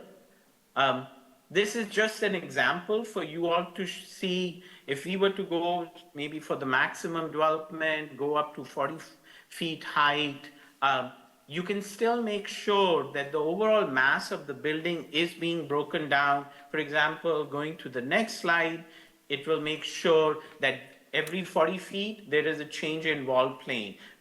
It could be functionally used to create desirable, bigger balconies, but in the next slide, we are also seeing it.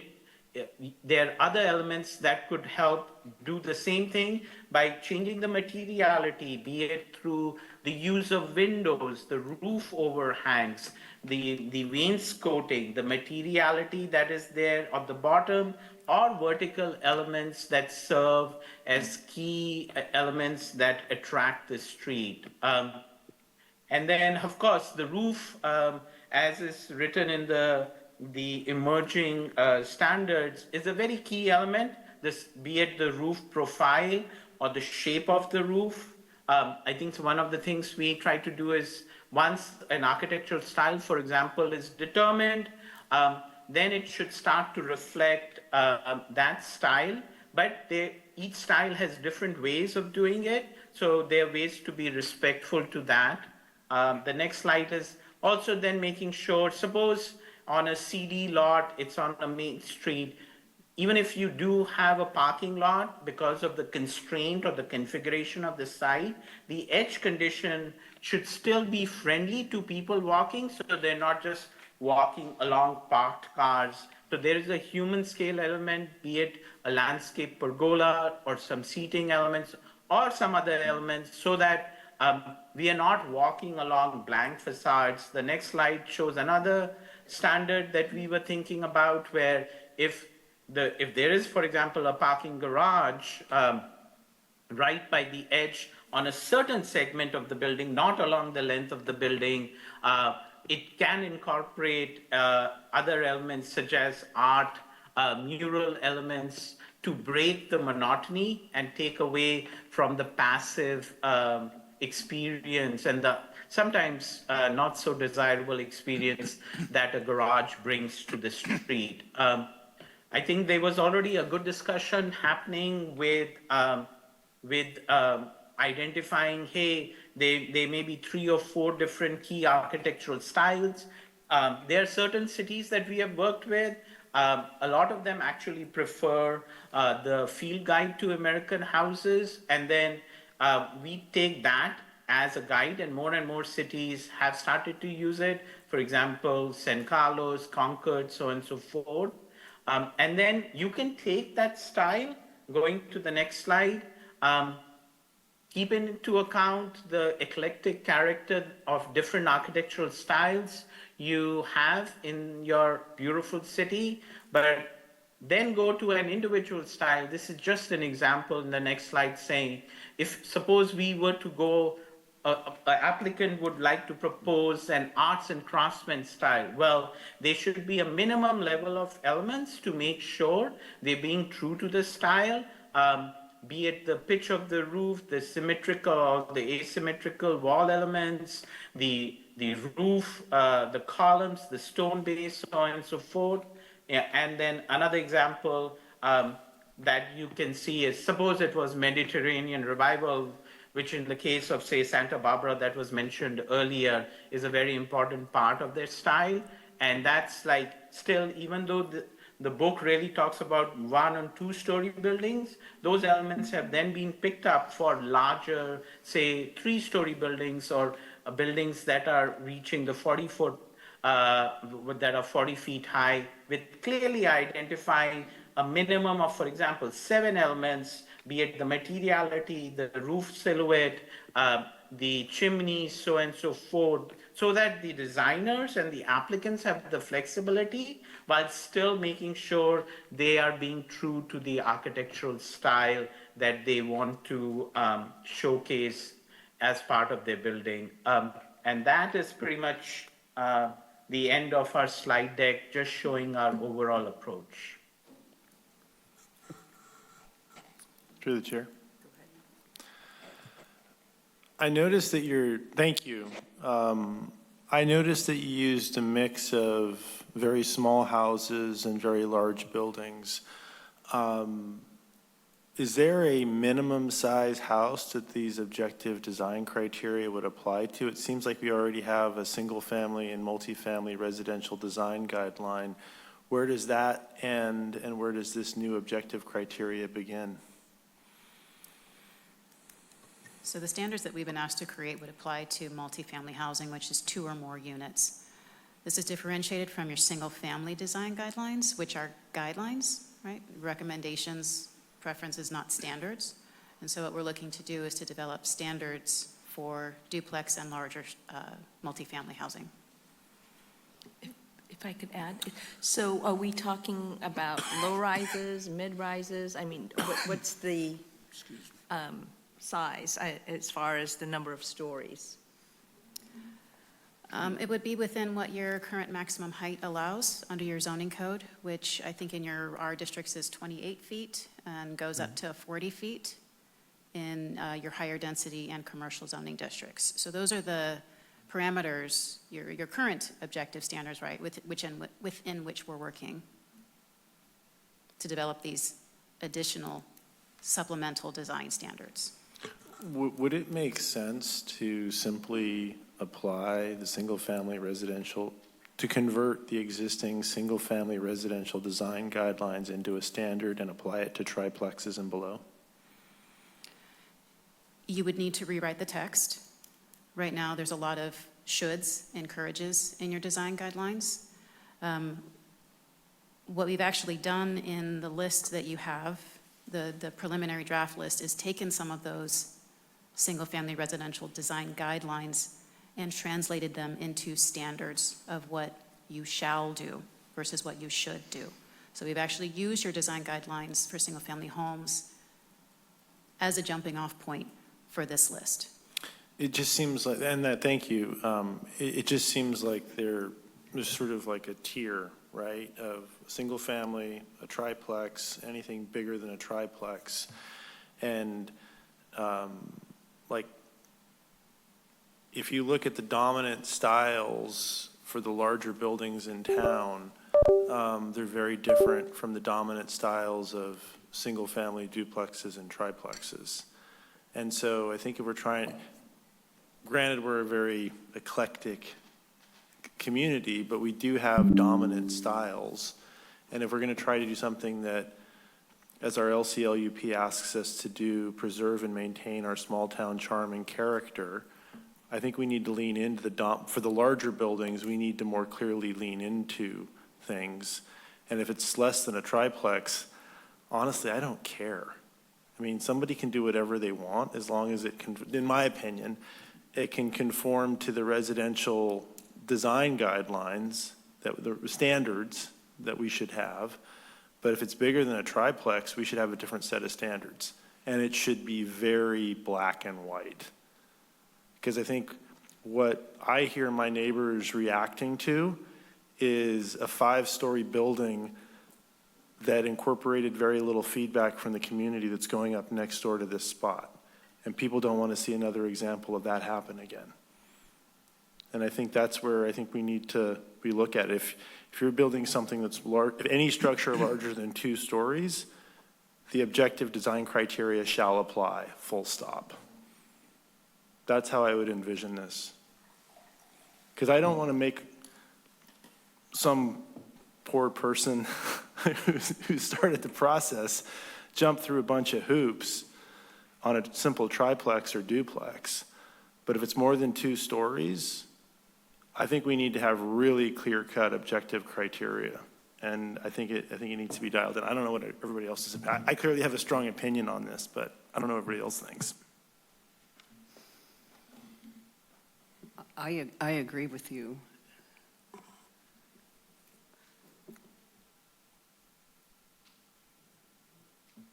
So Yeah. Oh, what I'm we're sorry. saying is, there's a difference between duplexes, triplexes, quadruplexes, or whatever it is, and condominiums versus apartment buildings that are certain height standards, and I don't know if we've defined that yet in what we're doing right now. I don't think we have. I would just create a standard. If it's 2 stories and below and 3 units of housing and below, let's apply the single-family residential design guidelines and make them a standard. And there are elements that are should, and there are elements that are a shall. And I love the Savage Guide as a design standard. Awesome. Use that. If you want to make those types of criteria, great. And we get to more interesting projects more consistently. And then let's talk, if you guys are in agreement with that, let's talk about below 2 stories and 2 stories and below and 3 units. And then I'd like to talk about things that are bigger than that. What do you guys think about that? I haven't heard from the AAC. Yeah, I'd like to speak to that, Rick. I think perhaps what we have now is single-family design guidelines could be retitled, purposed just as they are, to be the design guidelines for smaller residential structures, let's say under 3 stories and under, you could set a square footage, but in any event, less than 3 stories in their R1, R2, or R3. But then larger buildings do need a better set of design guidelines, and I think that's where this needs to go, completely separate. Because I agree with you that you don't want to put somebody through some torturous process. This presentation was very helpful in the sense that it showed a lot of graphical representations of what have just been words in this other document. And I think that through the chair, what I would recommend is that we bypass the sections of this document that had to do with how many inches of this and how many feet of that, and move to a few other issues later in the document to give them some guidelines on what we're thinking, and then look for another design meeting where they come back with either sketches or photographs or both that represent 2 things. One being a series of palettes, probably a minimum of 3, perhaps 4 palettes that would be representative architectural styles, and within those, this punch list of dimensions and so on. And then, and colors, textures, materials, roof styles, et cetera. And then the second item would, I've lost it, the second item would be something else, I don't know. 2 things. Yeah, the palettes, and then how to conform the larger standards to those palettes. But I don't think we've got the information. Oh, I know what it was going to be.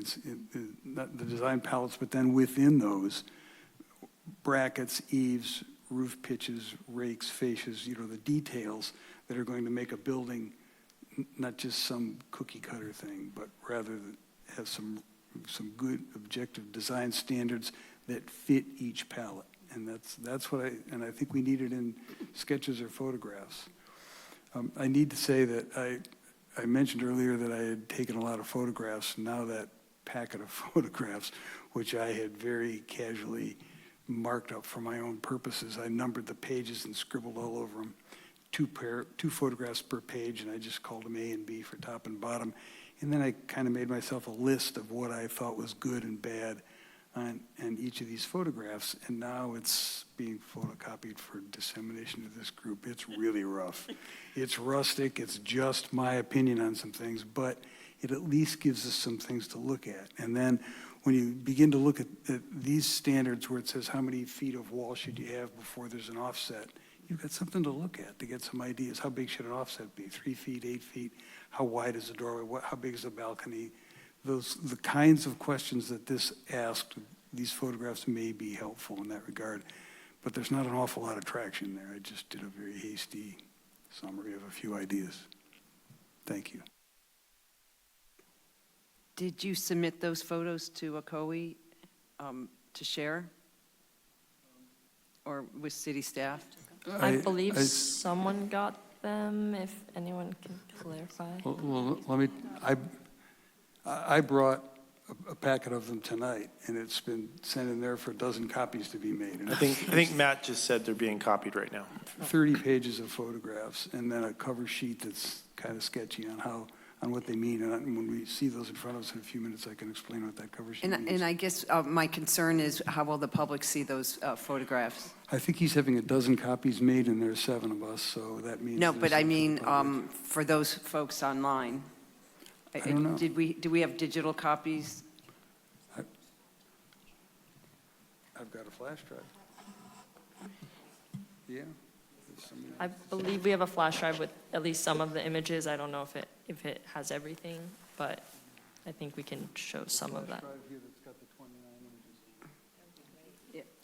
That's the preferred method, so that those that are not able to participate in-house can see that online. I'm not trying to confuse the issue here. I'm trying to give us some clarity, but I'm just trying to make sure that the public has access to this information, Yes. that we're also being recorded for the future, so thank you. I wanted to second what Rick was saying about 3 units or less, 2 stories or less, that type of thing. Because the reality is that now with single family even, you can have 1 or 2 ADUs and you're going to have 3 units. So I don't know how confusing that's going to get for everything, but depending on your lot, you can have a lot of ADUs. So those kind of things, we sort of wouldn't want to get those mixed up, I don't think, with a bigger project where they're starting, they want to have 4 units. They want to have 2 stories, 3 stories. But I think it's really good to keep those standards very separate. What's single family, what's allowed in R1 and maybe R2, but other than that, it becomes these objective design standards that I believe we're supposed to be working for. So You bring up a good point about the ADUs. I'm to the understanding if ADUs do get built, it can be built to any size and standard, or any height, and they can, so can you, Okoye, can you? Yeah, so can you just repeat or rephrase? So I was led to believe, and I don't know if I'm correct, that if somebody wants to build an ADU, there's no limitations as to the height limit at this point in time. The new state laws allow any size. They don't have to meet any setbacks, and they can go beyond 2 stories or 3 stories. Could you please clarify that? So I don't know all the up-to-date on state law. It's always moving, and I think we all know, especially with ADUs, it's consistently progressing. Direction that we've been provided here in Half Moon Bay is because we are in the coastal zone, we stick to our existing ADU ordinance. So there are some areas where there is some differences, but as it stands in Half Moon Bay, I can speak to that, which is we do have setback requirements. It is a minimum of 4 feet for ADUs. There is the height standard has been interpreted to be what it is for that zoning designation. However, typically ADUs are going to fall under 16 feet as we don't have discretion to limit them beyond that. So that's typically where you're seeing a maximum. It is limited still by our maximum building envelope up to that 16-foot mark, or beyond that 16-foot mark, it would be limited by the maximum building envelope, meaning they would have to adjust to some of those setbacks. So we do have development standards codified for ADUs that do apply specifically to them. But as far as design, similar to here, we actually don't have different as in, we don't have much discretion as it comes to design with ADUs. That has been put into place, but here we would have discretion based on objective design standards. So that is one difference, but similarity in the sense that our code currently does not have design. Ocoee also just designating, or just differentiating the R1 district from the other districts. So in the R1 district, it's treated differently. So tonight, we're talking about anything beyond the R1 when we're talking, particularly when we're talking about ADUs. Everything but R1. is Everything but applicable. R1. So ADUs in the R2, for instance, go under these objective design standards, right? It's not, I guess, protected by ADU law in the sense that there's no design criteria there would be. I believe, I mean, we can verify that because this is new, but we have looked at that question of what happens when there's 2 units. Well, in the R1, it's R1, but when we get in the R2 district, it falls under this new state law. Yeah, I think we are still looking into verifying that as it applies to ADUs within some of these multifamily districts, and if these would apply there, potentially, but we don't have a direct answer yet. Steve, that was helpful. I think the question I have then is, based on the remark I made earlier, maybe we could have R1, R2, R3 smaller buildings modify our residential, our single-family design standards for multifamily, but I think what you're saying is with this new law, we cannot do that. I think we're just saying that in this new law doesn't apply in the R1 districts. It's specific to multifamily. That's what it says, multifamily zones. And looking at that, we're determining that to be above R1, so R2 and denser. I only asked that only because we have another agenda item that's coming up that's going to be talking about what the HCD has said in some of their letters, and I didn't know how that correlated or how that will change how we look at this document.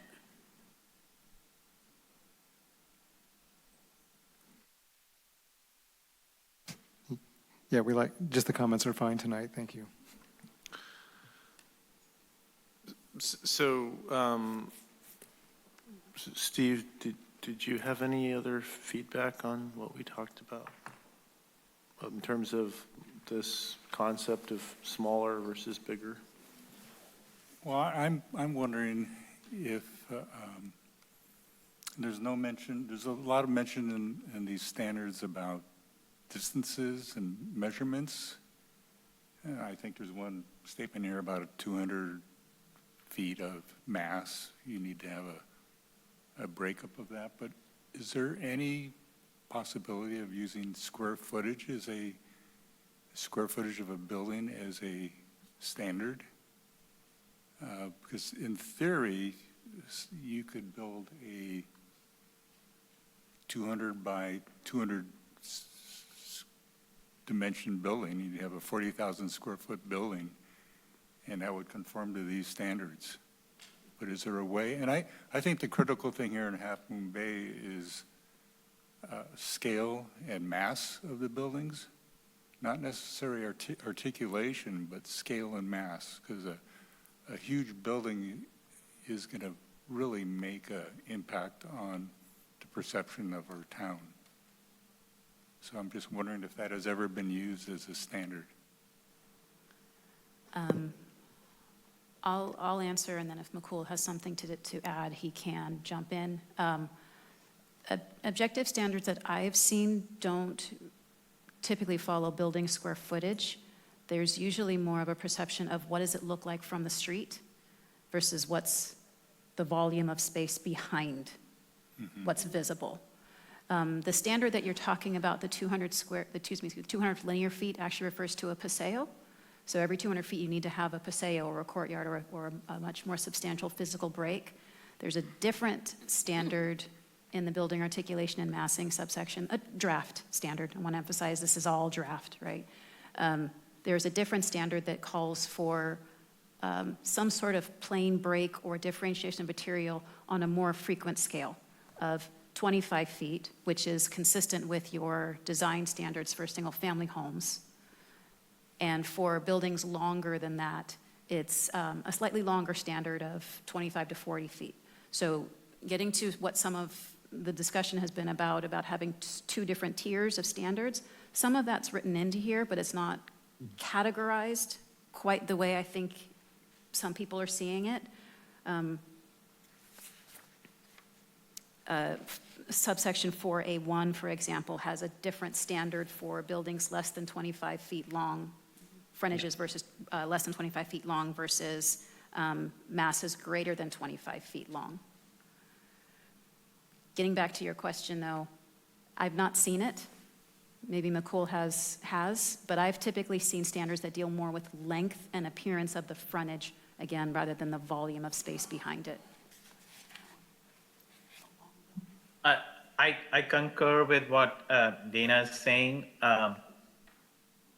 because a lot could be very deep and the intensity of development may be hidden by a smaller frontage of the lot, but it may be, more dense than, say, another lot which has a much wider frontage or longer frontage along the street. So it's perceived more as you're experiencing the public right of way. But what most cities have done, just like Dana was mentioning, for example, in districts that are comparable to our R2, R3 districts, where we are getting more, say, AAAs, just because of the size of the lots, and also to respect the finer grain of single-family development, adjoining single-family development. We would propose, for example, that the building offset should be a maximum of 25 feet.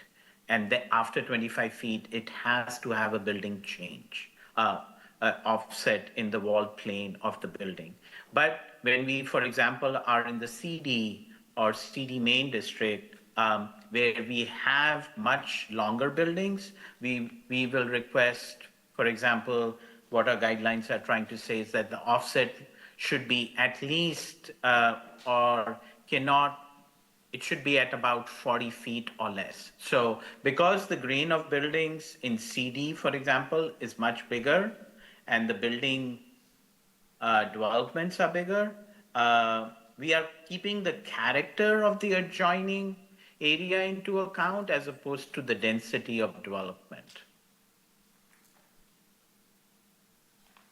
The essential thing is to respect the adjoining or the overall neighborhood character and quantify and come up with objective design standards for that, and make sure it is context sensitive while still maintaining flexibility and the eclectic character of the city.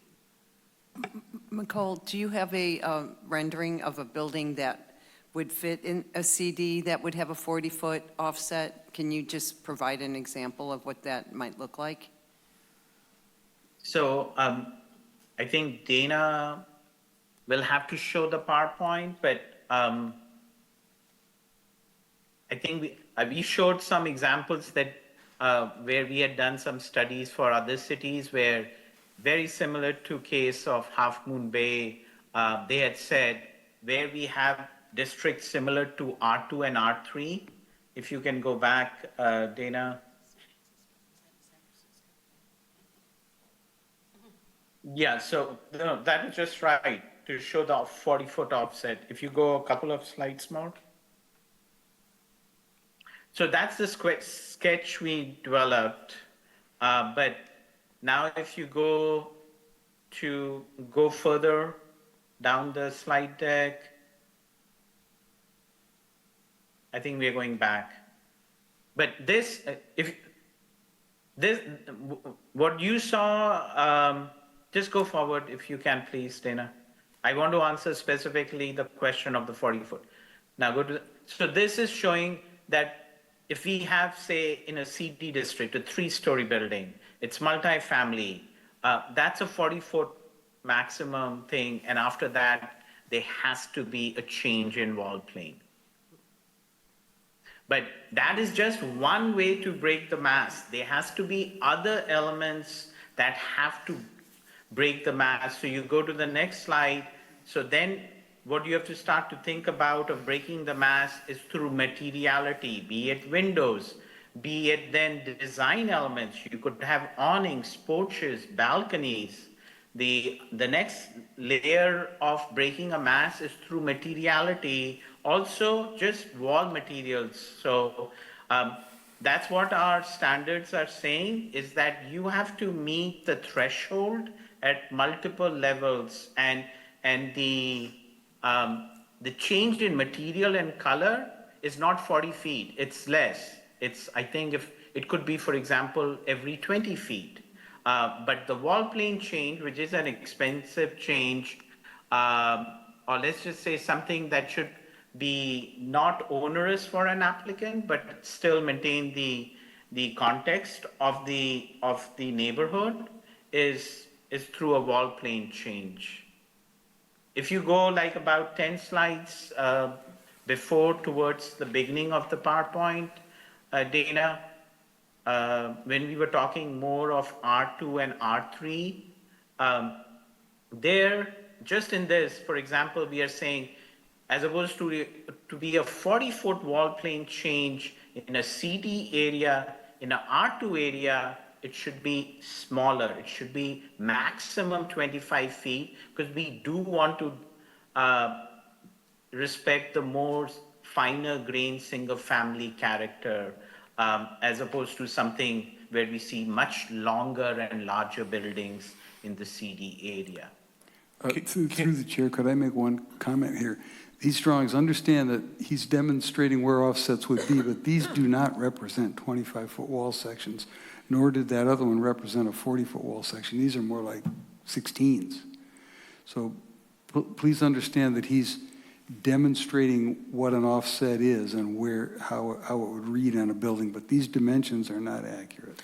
Yeah, and if we could go to, that's super helpful, Chad. Could we go back to the 40-foot building? If you're, I mean, and I appreciate you're trying to educate us on what you mean by the standards. There's a building that just got put in place on Mill and Church that it houses the College of San Mateo, and it ignores this particular standard. And it's a glorious building because it fits into a palette of neoclassical revival. And so I think that's the one right there at 650 Mill.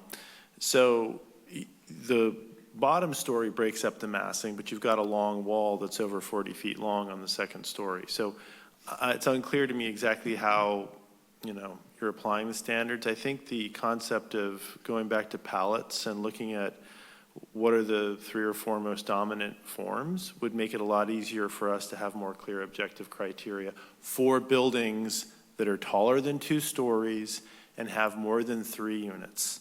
And if you want to say more than 3 units plus 1 ADU, that I think would be a great way to set a standard, draw a line somewhere.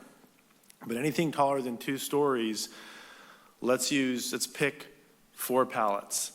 And I would pick a neoclassical revival, a Spanish revival, or mission revival. There's different ways to call it. Coastal craftsman, which would include Victorian elements, as well as, things you see in the 40s and 50s, like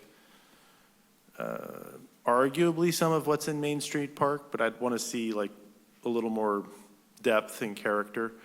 And then a contemporary design, which could be Half Moon Village or Senior Coastsiders. But I think those are the 4 dominant palettes for buildings that are 3 stories and taller, or buildings that have more than, 10 units of housing in them. Those are the most dominant styles, and we should lean into them, and we should get more clear criteria around them.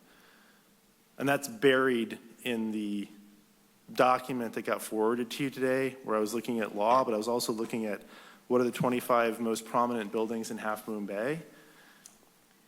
They kind of fit into 4 that have residential units in them. Did you mention Mediterranean Revival? Yeah. Yeah, because I love that. And I think there was a demo of that for a very large building. I don't know, it might have been 4 stories or more, somewhere in the deck. And it really provided a lot of visual interest, and anyway, it's just one of the standards that I think, yeah, there you go. For three, yeah, that's 3 stories.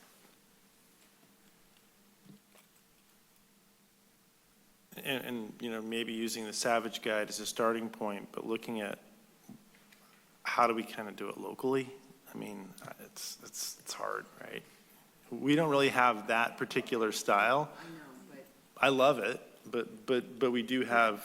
Do we have to echo what we already have, or are we? Well, we have to echo what the community feels that we need, or what they desire, right? So it's just like, I can like, you know, mission style, I like Spanish, you know, so I think it's important, I mean, what is the flavor of Half Moon Bay, right? So we have to look at what the surrounding areas are, and, you know, I mean, I can tell you that my house is a block, and it's the most ugliest thing around, okay? I know this. It's a design of what should never have been built. But I bought it, so that is not what Half Moon Bay should be. And so I know what it shouldn't be. I don't know what it I don't, is. I spent, when I was looking at this, I want to be careful about not being so prescriptive that we don't let something like this get built. It's more of, what are the current dominant standards, and what are the major elements that need to be incorporated into that type of palette? Combination of roofing, combinations of potential colors, combination of window articulation, window design. There's a set of elements that need to be in objective design criteria. 7 out of 10, whatever it is, but some standard that you can hold people accountable to, so that you get something like the, so that you get the Half Moon Bay Inn, or you get something like, you know, like as a structure, or you know, there's a range of things that can fit into it. I don't want to be overly prescriptive, and I'm not generally speaking a huge fan of contemporary architecture, but it is in fact one of the most dominant forms of architecture in Half Moon Bay. And so we should, and it's also less expensive to build, so we should encourage people to make it fit into a set of standards. And I will point to the Half Moon Bay Library as something that's a combination of contemporary and coastal craftsmen, because it combines all of these elements, and it's spectacular. And, you know, if we can have something that says, the library is a great example of contemporary structure. One of the 3 buildings on the corner of Arnold and Main Street is an example of very good contemporary architecture. Let's get those, and maybe there's a building there that people don't particularly like, but point it out and say, don't do this because we don't like these particular things. Let's just be clear about it. Do this, not that. That's what the residential design guidelines say. Do this, don't do that.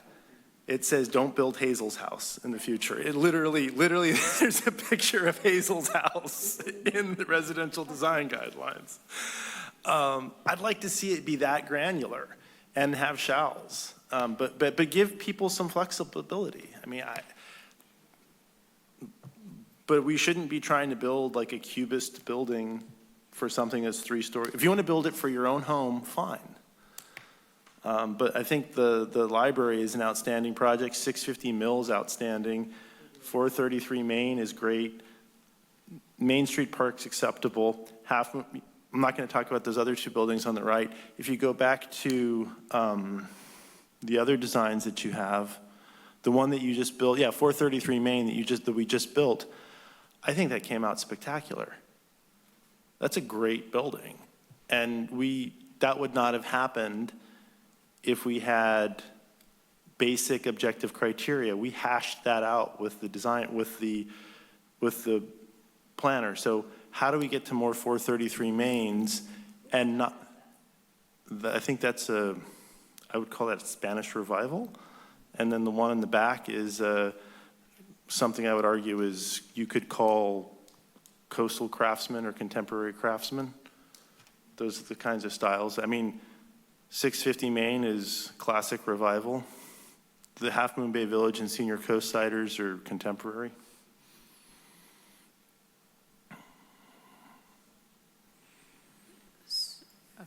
And the design of, the layout of Half Moon Village is really nice because it separates the parking from the pedestrian access areas so that pedestrians can walk around safely, and there's not a lot of conflict there. I don't know if we could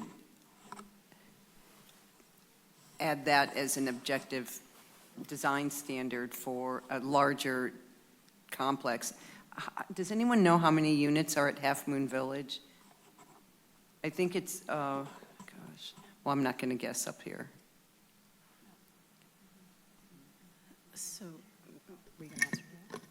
No, I was just going to say, sorry, I don't think staff knows off the top of our heads either.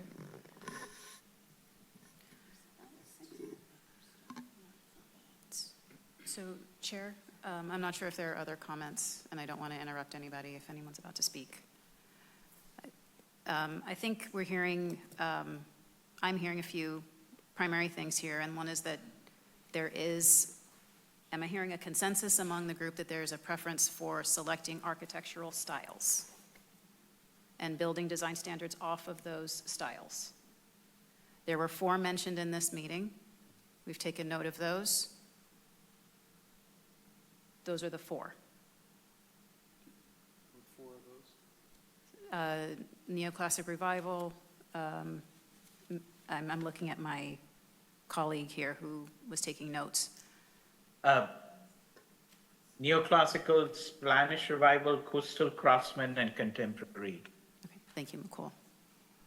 So we're hearing there's a preference for those 4 for larger scale buildings of 4 or more units, smaller scale buildings of 3 or fewer units. Basically translate your single-family residential design guidelines into standards. Is that consensus? Yeah. With including colors, color palettes that And are dr- consistent and with the drawings. architectural style. And drawings to help the Color council. palettes for larger buildings, not for things that are. Yes, Yeah. for the architectural styles. For the single-family, no, excuse me, not single-family, for the 2s and 3s, no architectural style, but follow the design review guidelines for single-family homes.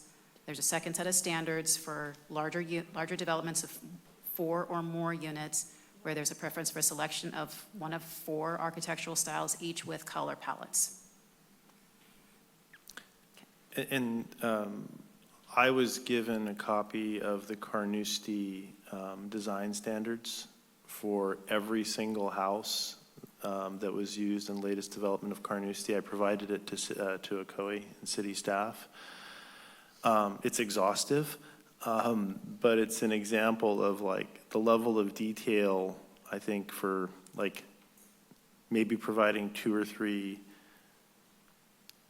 examples for each of those palettes of things that fit in. Something to that standard as an example would be world-class and probably not something we can get to in the next 8 weeks. But we could think about something like that as having really clearly articulated standards for these larger buildings. It's documented, and we've got 2 or 3 things that you can show people to look at, maybe existing buildings as examples of what we consider to be this in Half Moon Bay. And we're not trying to, like, I don't know exactly what's Mission Revival. I don't know exactly what's classical versus Greek Revival. I mean, I'm painting a pretty broad brush with my terms. Mediterranean Revival to me could be Greek Revival, it could be Roman Revival, it could be something in Tunisia that, you know, incorporates those elements, but it's a broad brush, right? And I use examples of buildings that I saw. We have Art Deco, but we don't have any Art Deco where it's multifamily residential, right? So I wouldn't necessarily lean into that. There's some beautiful buildings like that. We have other things that are beautiful buildings in Half Moon Bay, but they're not a dominant form, or if they are a dominant form, they're not one I'd want to reproduce. Okay. If there are no other comments, I think we have our direction. Yeah. So I don't think we need to keep going through this document. If there are any more specific comments, if anyone thinks of something after this meeting, obviously you can contact staff, and staff will pass on any comments to us. So,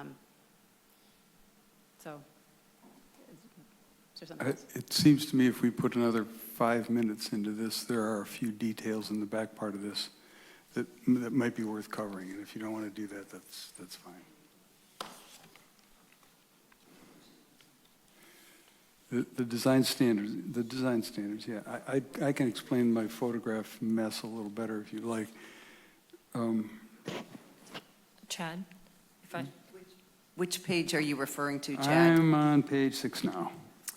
This has various, 6 of 14? allowable, 6 of 14, yes. Okay. I would just mention that flat roofs are permitted, but you don't have membrane roofing in here. That has to be, you've got to have membrane roofing allowable. And in your planting landscaping stuff, you call for tree grates with street trees. I completely agree, but I think they should be specified as iron tree grates. Anything else just fails. And in the whole mechanical section, I may stand alone on this, but I've been completely frustrated in the last 15 years to see all these water mains sprouting out of the ground with these big, hideous mechanical devices that are backflow preventers that used to be in vaults in the ground, but they're no longer there because they were never serviced or they corroded or something, and they're everywhere. And the fact that one hasn't been run over by a fire truck yet and caused a huge mess, it's just waiting to happen. But in any event, you've got all the other mechanical stuff very carefully screened, hidden, and so on here. If there's a way to do that with those 8-inch backflow devices, that'd be very cool too. And on big buildings, they'll Chad, show up can that I way. ask you a question about mechanical? Because I noticed with new single-family homes, the gas lines are being put right next to the driveways in front yards. Gas and- meters? Gas, not meters, that where you would turn the gas off and on. You know how my neighbor has one, where the gas shutoff is to this property. And on my house, I have a house that was built in the 80s, the gas shutoff is on the side of the house. Now they're putting them next to the driveway in the yard. I mean, can we specify this? Because that is like, to me, disaster waiting to happen if It may be a well, requirement. but the electrification ordinance doesn't come into play until, I think, 2040. Yeah. So I Well, think, it may be that they're there as a requirement from the fire service. I don't know that, but I'm just surmising. I don't know if it's by the fire service or if it's mandated by PG&E, but Either one could be a real serious uphill bureaucratic challenge to deal with. okay, well, I didn't know if we could put that in, in terms of safety to prevent mechanical features Yeah. in front yards. I mean, they're tripping hazards, they're environmental hazards. Anyway, Yeah. I don't have a lot of other comments here that get traction. I just think that if the conclusion of this is that you'll come back with a package that has graphics to help us see it all, that would be really helpful. I had one other piece of feedback, which I sent in written comment in advance, which is in areas that are within a distance of gateways, and I don't know what the distance should be because it's not defined, but let's call it 300 feet or 300 feet of a gateway intersection. We need to have objective criteria that help transition into the city. So gateways are defined as south end of Main Street, north end of Main Street, Highway 92 coming into town. And so we need to have some kind of standards or elements that help with that transition. And it could be, to the point that was made earlier about fitting in, scaling the heights so that you're not immediately hit with a 3-story building as you come into a transition, or you have at least some setback from the street that,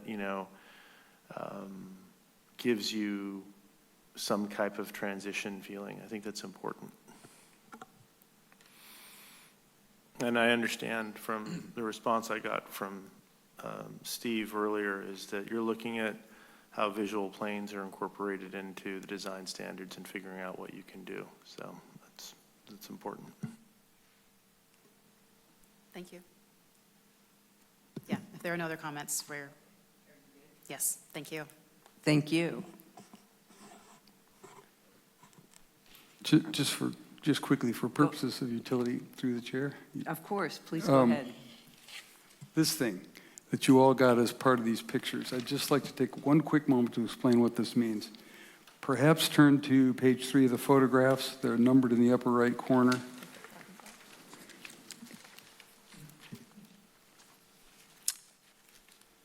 The top one is 3A, the bottom one is 3B. So my little scribbling there says there's a good 2-story bay on 3A. And if you see that over there to the right, it's a very nice bay window. Exemplary, I might add, of what you'd see in Venice. So go back to the first page, the handwritten page. Halfway down it says bays. And you see there that I point out 3A. That's what 3A after bays means. It refers to that drawing, bay window. Let's stay on page 3, photograph 3. Look at the lower story. Now what that says, there's nice brackets. And it says needs cornice backing. What I mean by that is I don't think those brackets look genuine when they just lean on a stucco wall. And if there's some sort of a horizontal plate across there that dropped down to the depth of the bottom of the brackets, it would look right. And my other comment, written off to the left, says that the breadth of the front overhang should have carried through the whole building, and I think it would give the building continuity. So then if you go back to my cover sheet, and where it's under brackets, you'll see brackets. Where's brackets 3A? They're pointed out there. Under cornice, it says 3A. It doesn't say 3A. Well, the notes that say 3A with an X after them or 20A with an X after them, X means I really didn't like that. So that's an example of something crummy. So that's what the X's mean. This is a bunch of dumb notes I made that I could follow, and now here they are. So It's the Chad shorthand? it's the Chad shorthand. X means I didn't like it. So.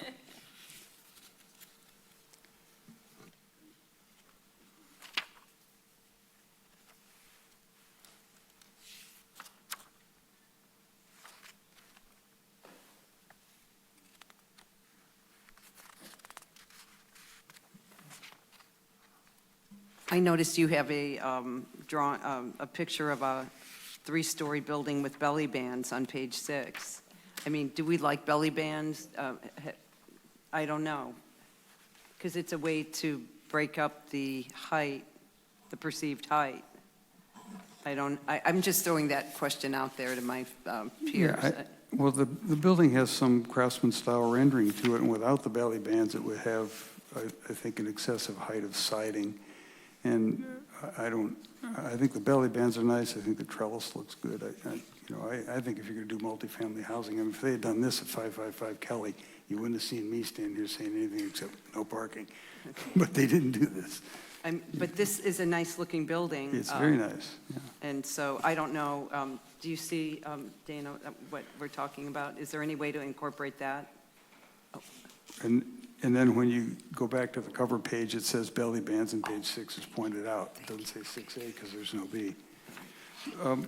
But I think that would be what I would consider elements of craftsman style construction. Okay. But then let's take a quick look at page 4, because I think this is exemplary here too. 4A, I marked there offsets too shallow. And what that means is that all these little jogs in the building wall, they're meant to give it some variety, don't really do so because there's not enough offset there. Mm-hmm. And so if you look at my notes where it says offsets, it says 4A with an X after it because it doesn't get it. So that's what my scribblings mean, and each person is certainly capable of coming up with their own ideas of what they think looks good and what does not. But I think in terms of at least having some photographs of multifamily structures, this is a start. Thank you. Yeah, through the chair, if I could add once again my thanks to the AAC members for your very generous use of your professional wisdom and experience. The city and the planning commission has benefited a huge amount from your energy and hard work over the 6 years I've been part of planning commission, that's for sure. We thank you. Ditto. Thank you. Thank you so much for your help tonight. Thank you very much. I have no knowledge about architecture, and this is very helpful.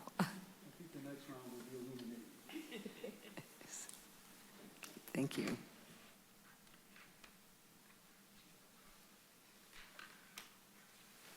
So, Okoye, you have everything you need to move forward to Yeah, the I next think, step I in think the we have what process? we need, and we'll let you guys know in terms of next steps and what we'll be bringing forward. So thank you all for the feedback.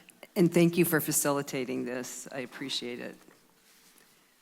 Okay, so with that, I will close the joint study session, and we will move on to the regular meeting of the Planning Commission.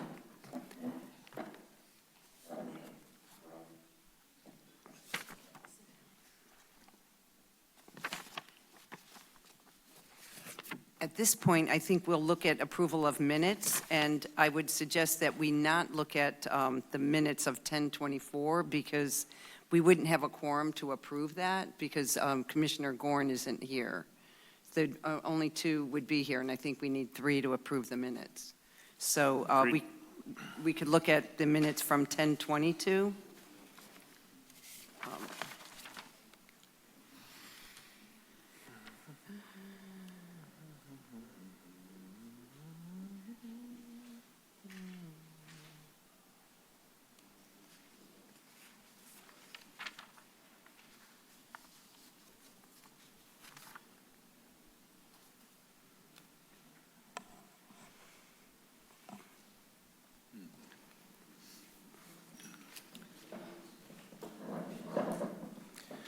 I make a motion to approve the minutes. There's a little bit of a correction that I wanted to see if the city, if the commission would like to entertain. I mentioned here that the city manager had addressed a clarification to the planning commission. I only bring this up because there's an appeal on the project already, I understand, and this is for the Hyatt Place project. And, you know, the city staff was able to find an error in the EIR, and I think it's important that it's explained in here what the clarification was, and the clarification is that, you know, the city staff in their presentation actually clarified the issue that was brought up in the EIR, and I was wondering if we can just add a comment just summarizing that, you know, that EIR, there was a recognized error, and it was remedied through the verbal presentation. And it's up to you guys if you guys want to make it, you know, known. But I think it's important because there is an appeal out there. So I would just say the city manager provide clarification to the planning commission about a statement in the Hyatt Place EIR requiring a use permit for the Hyatt. The city manager explained that staff identified the error and that they adequately addressed it in their verbal clarification in their presentation. And I say that only because I feel that we want to acknowledge that we did understand that when we made our decisions.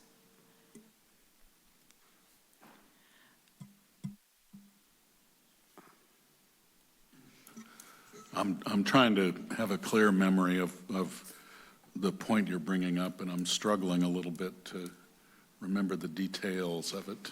Yeah. And also, like, I thought that particular issue was addressed in the staff report, and it talked about the errata. Is that different from the corrections that were made to the EIR?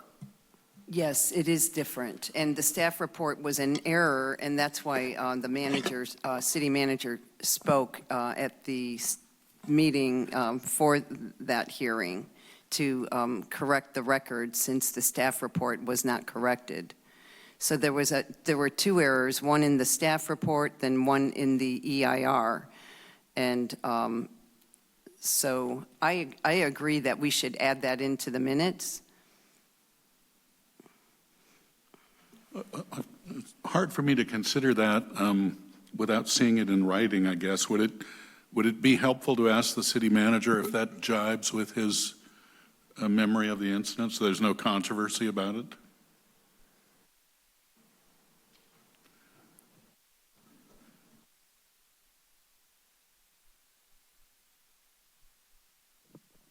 Through the chair. It's been a month.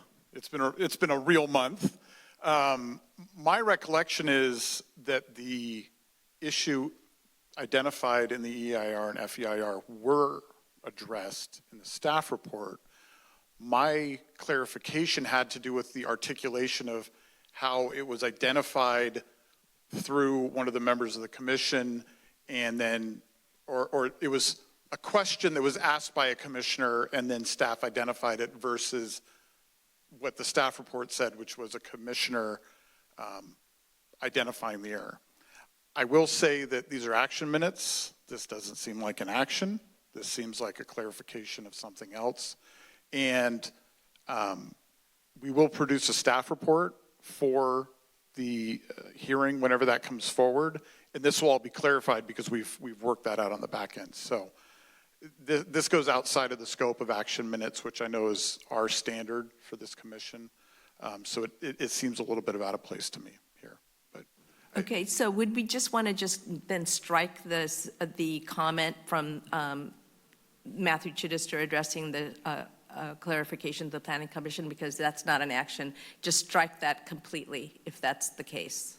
I think that sounds correct to me. Because because it just is out of place right now, because it leaves the reader to, if somebody were to go back and read it, they'll say, Matthew Chittister addressed clarification to the Planning Commission. Well, what does that mean? What was it? Right. So, Which again, isn't really material to the issues in the FEIR and EIR, which were already corrected in the staff report. It really was just an articulation of sure. how that was discovered. So if not explaining it, then strike it. Yeah. I mean, that's the other option. and we have the pleasure of having our city clerk here who's an expert on this tonight, and she's nodding yes. So that's where I'm going to go. Right. So it's one or the other. I would recommend just removing it completely. Okay. If we're gonna make a I'd like to modify my motion and to strike the comment from the city manager from the minutes, but otherwise move forward with no other changes. I second. All in favor? Aye. Aye.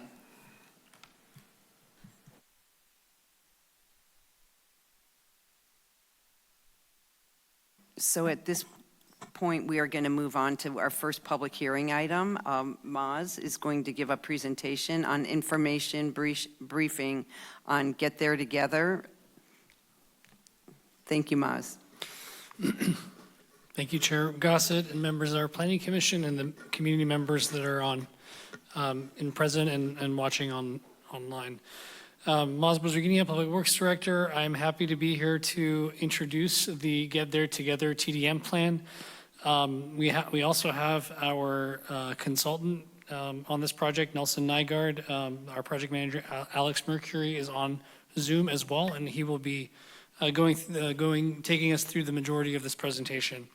But I wanted to just provide a little bit of a background and introduction that for this. So since 2023, the city has been working with the county on this transportation demand management plan that is now titled the Get There Together plan. This effort stems from the city's, as well as the county's, desires and efforts to reduce greenhouse gas emissions through the reduction of the community's dependence on single passenger vehicles. The term TDM, Transportation Demand Management, has come up recently through projects at Planning Commission and other community meetings. And I just wanted to emphasize that this plan is not a direct response to any of those projects. This is really a standalone effort that was born out of our desire to reduce vehicle trips, looking at vehicle miles traveled, and working with the county to connect the coast side to the next level.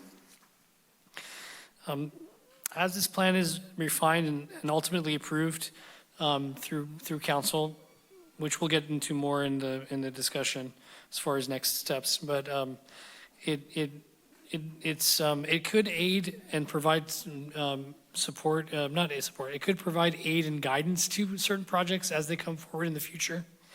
But again, I just want to emphasize that this is not in response to any specific TDM effort or project that's currently in the pipeline. This is really about our long-term planning and our goals with respect to greenhouse gas emissions. So with that, we'll work into our presentation. And Alex, Yes. I'll take. Good evening. Pass it to you. Great. Thank you, Maz. And can you all hear me? Thank you for having me. Am I coming through loud and clear? Yes, you are. Great. All right. Well, good evening, commissioners. Again, pleasure to be here. Happy to share some information and summary about our work on the Get There Together plan. So as Maz said, this was a plan that was done in partnership with the county. It covered the city of Half Moon Bay and then the unincorporated parts of the Midcoast. And it has been going on for about 2 years, almost 2 years now. Time has flown, but we've learned a lot along the way. We've had a lot of really helpful engagement with folks in the community and also with implementation partners, regional agencies, and others. So it's been an incredible body of work, and happy to share some summary information tonight. We can go ahead to the next slide.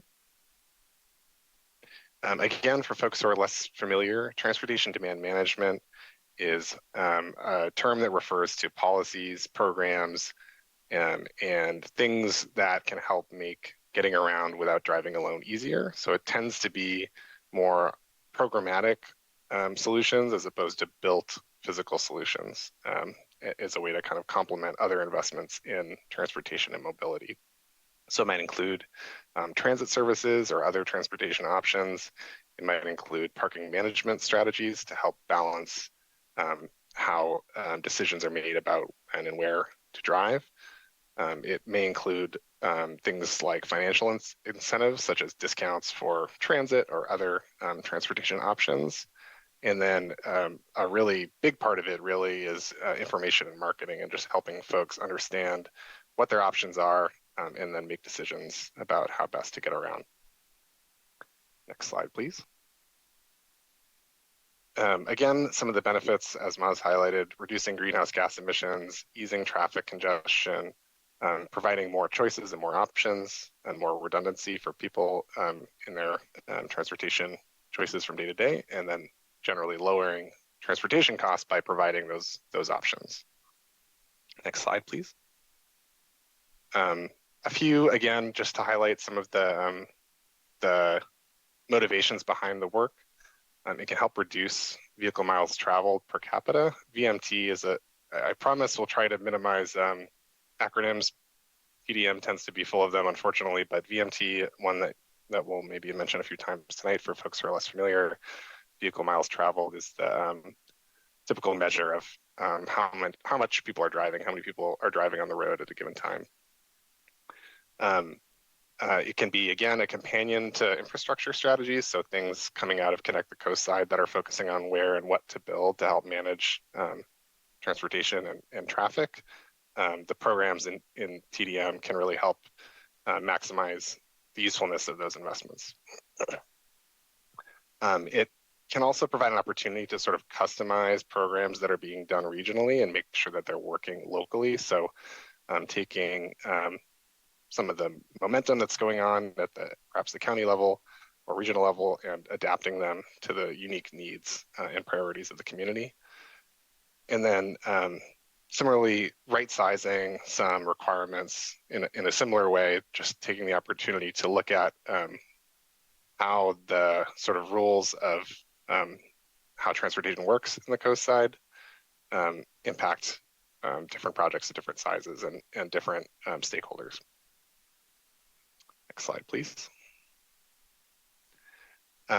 We've, again, as I said, been working for quite a while, have done a lot of work. It included looking at existing conditions, looking at some data about how people get around today, reviewing some recent plans, past plans, looking at how TDM works in other contexts and maybe generating some ideas of what could offer solutions locally. Gathering community input, again, through a variety of different engagement events that I'll speak more to in a bit, and collaborating with partners. So all of those efforts and all the findings of that work have kind of been bundled into our final draft plan, which is available for public comment now through November 22nd, I believe, is our closing date for public comment. So we're happy to share it and hope you all have a chance to take a look or perhaps will in the future. Next slide, please. Again, we're getting to the end of our process here, building on all of our work done since the middle of 2023, and we're hoping to have the plan finalized, excuse me, early 2025. Next slide, please.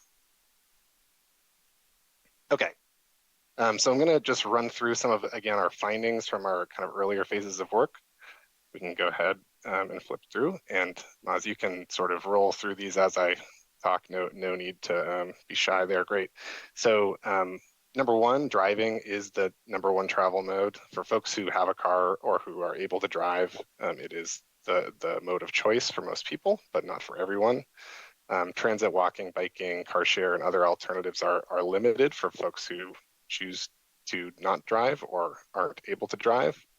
And that a lot of the options that exist today are not necessarily well known.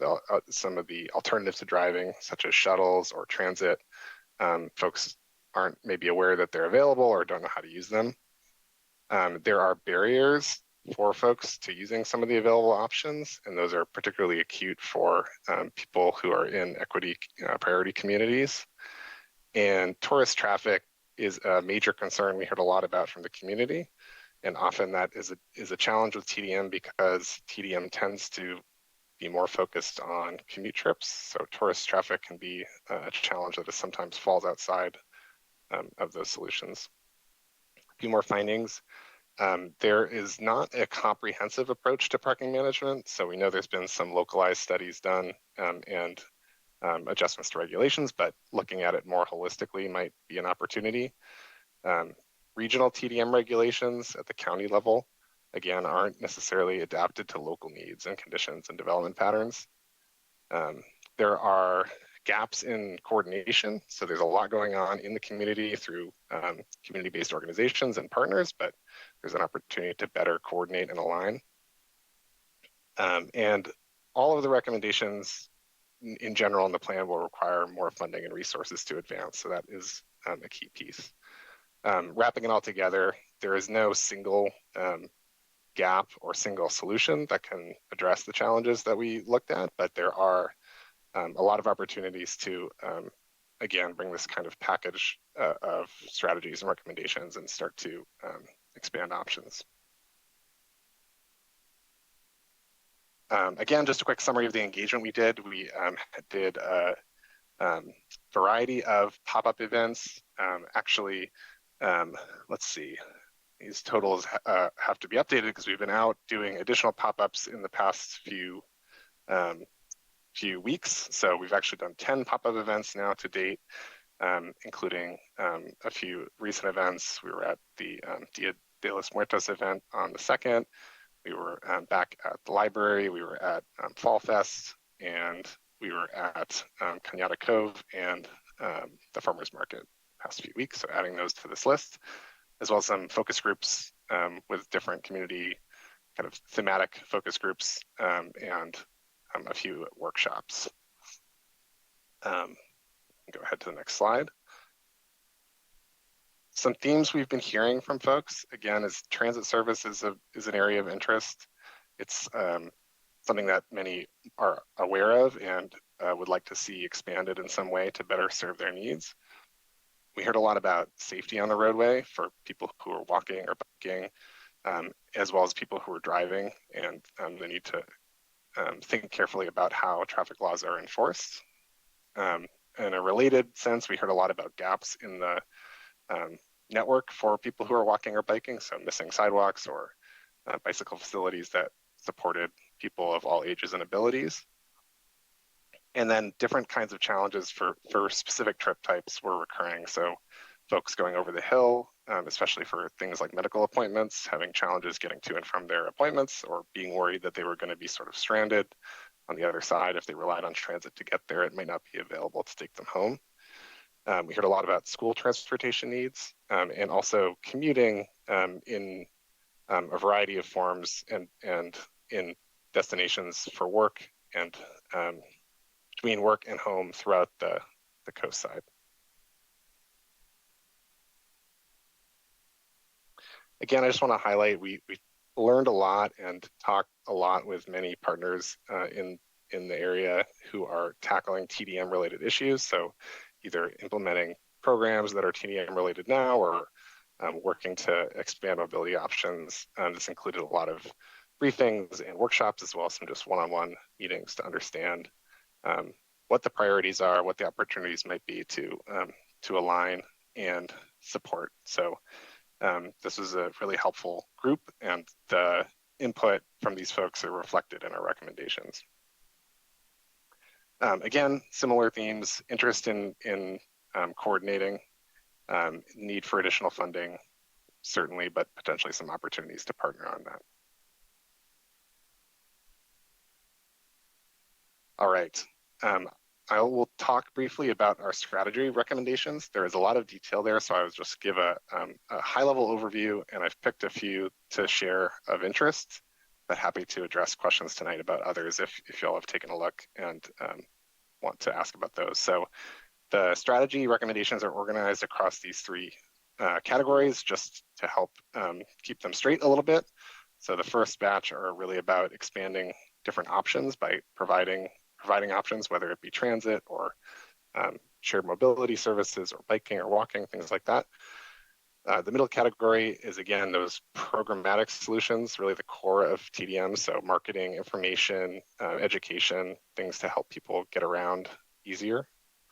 And then lastly, the management and regulation strategies are really about what are the rules that guide transportation, demand management, and mobility, and what are the opportunities in the long run to think about revising or updating those regulations to make things work towards our goals.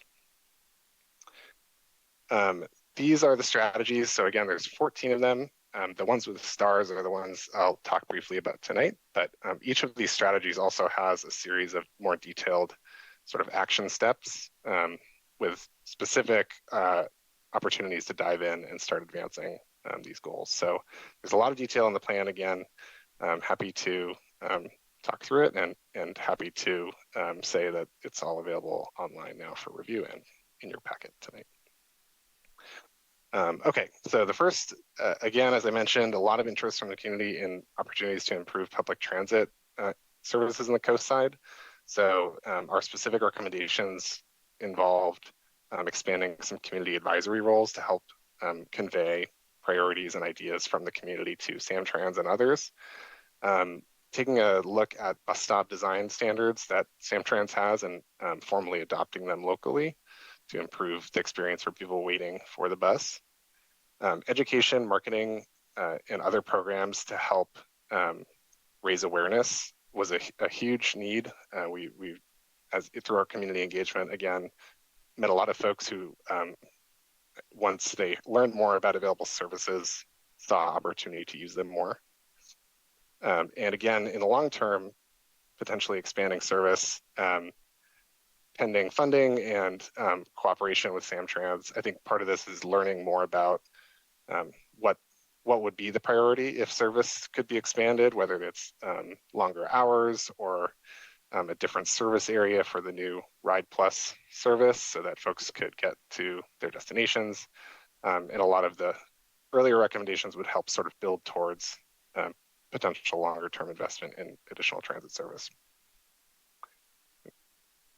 Another strategy to highlight is this sort of park once strategy. So this is kind of a bundle of little tactics that help make it easier for people who are visiting the coast side to park one time and then get around within Half Moon Bay and within the coast side without driving and reparking multiple times. So looking for gaps that make it difficult today to walk between a public parking location and some popular destinations, whether it's the beaches or downtown.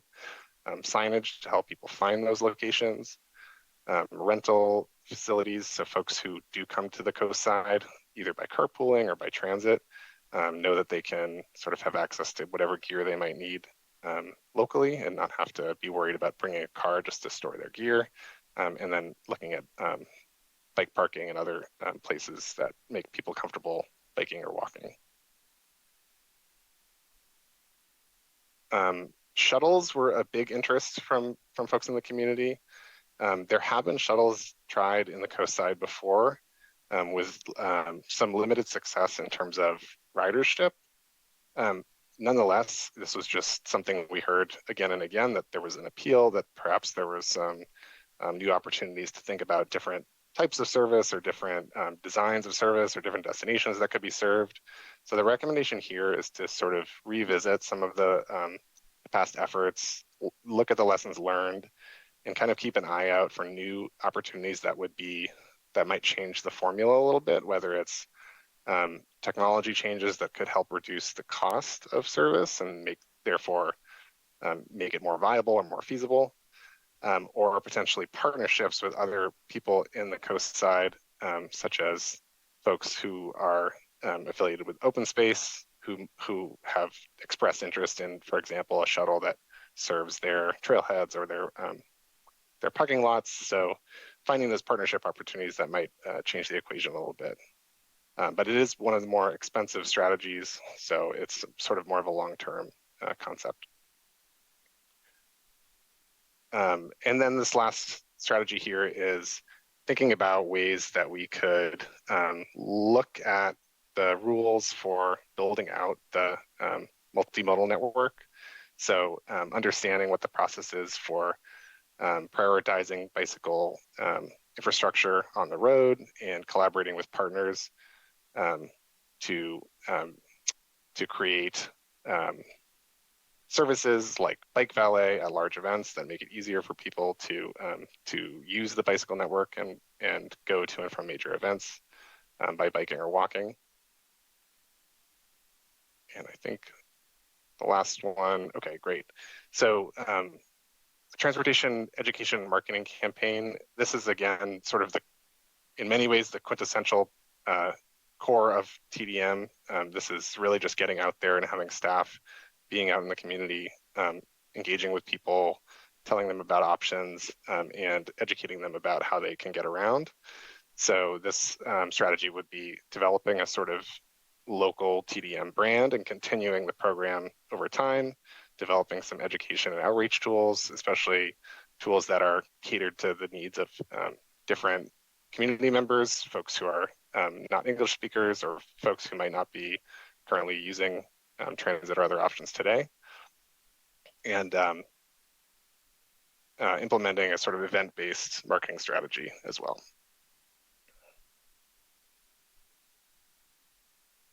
Some similar strategies here under this recommendation to expand programs for bicycle use. So this could be things that expand access to bicycles. So marketing and education of existing bicycle or e-bike subsidies, implementing bicycle education and training, which could be done in partnership with local community-based organizations or bicycle advocates, expanding a bicycle lending library, which is, there is a bicycle lending service available at the library today, but I'm thinking about building on that or potentially expanding the types of bicycles that are available for people of different ages or different physical abilities.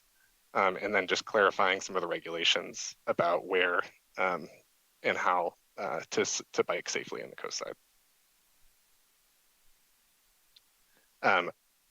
As I mentioned, school access was a huge theme that we heard about, another very popular one in our engagement with the community. So looking at expanding resources for a school access coordinator who can help implement information, education, and programming, implementing a school pool program, which can help pair people with similar rides to and from school to carpool together, but is specifically focused on school commutes and students.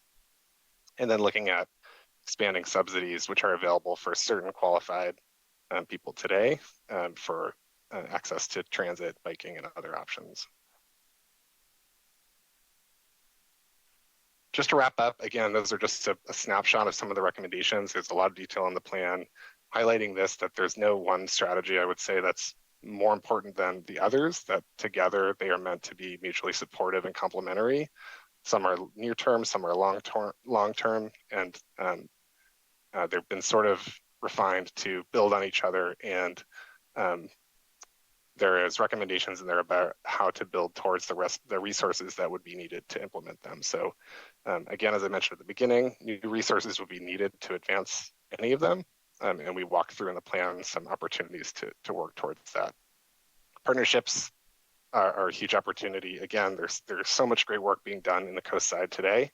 And this plan, I think, hopefully captures some of the opportunities to just build on that momentum and coordinate to move the ball forward. Really quickly, I'll just highlight or summarize how we're wrapping up our work and what our next steps are. So again, the public draft is available. You can read it online through November 22nd.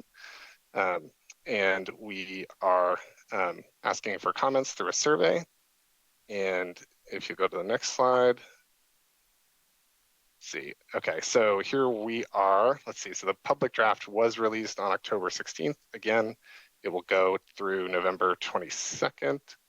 And we'll be incorporating comments received then and putting together kind of a final draft of the plan. And that will be put forth for consideration in early 2025. And that's it. These pop-up events, again, we actually have completed them all, so they were a delight. I don't know if any of you saw us out there talking to folks a couple weeks ago, but it was really interesting conversations, and yeah, we're grateful for all the support and grateful to have a chance tonight to tell you about our work. So I think that wraps it up, and I'll open it up for discussion and questions. Thank you. And before we move on to clarifying question, I would like to ask if there's anyone from the public that wants to speak out online. I see. Mike Ferreira. Good evening,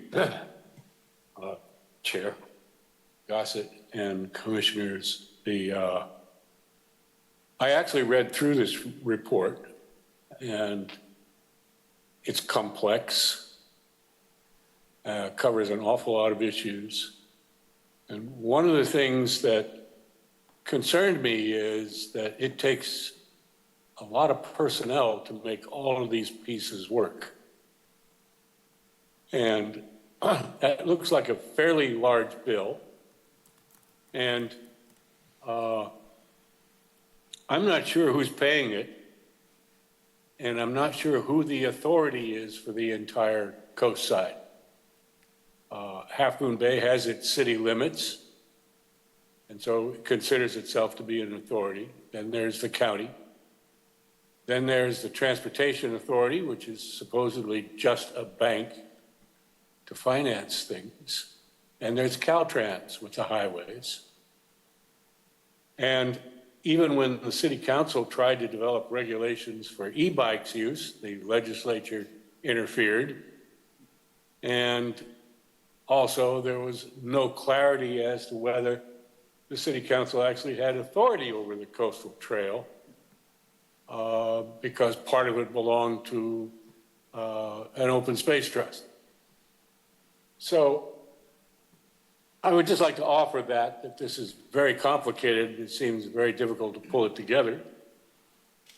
I will give you some history, which is that in 2004, the city put together a plan for Highway 1 within its city limits. It was called a conceptual plan. And it entailed among other things, it had the parallel trail. And the Mid-Coast Community Council, in concert with the city, turned in a plan for their parallel trail that would run all the way up to the end of Montara. And these were accepted by the Transportation Authority as part of Measure A, the funding. Now, this is 2004, and Measure A passed. And these trails and the conceptual plan were all considered priority. Now, that's 20 years ago. And if we take a look at what has been accomplished since then, we have one section in southern part of El Granada that's been done on the coastal trail. I think there's one section near Frenchman's Creek that was done. And virtually none of the city's conceptual plan has been funded and done since then.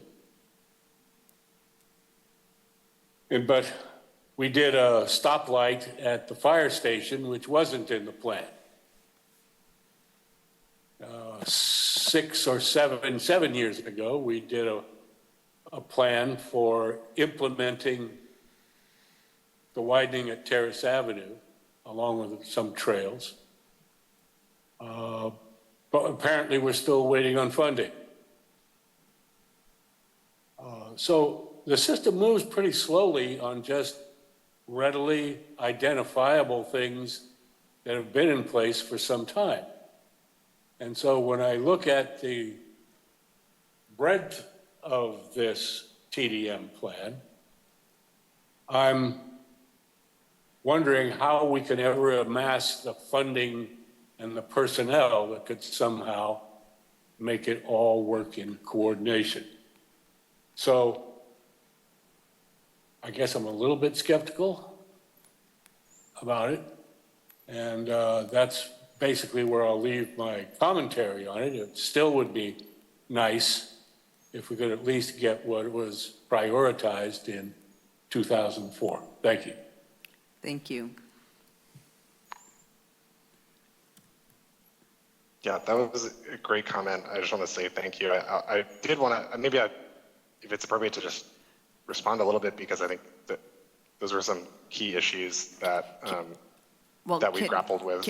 Can we wait, Alex? Sure. We have Absolutely. another person Sorry. who would like to offer public input. Thank you. Absolutely. Julie?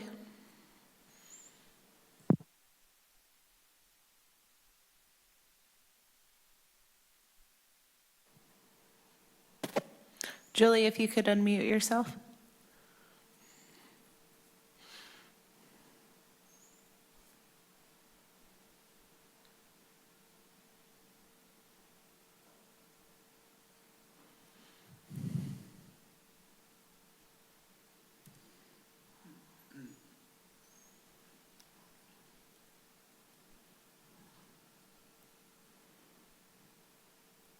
Julie, are you able to unmute yourself?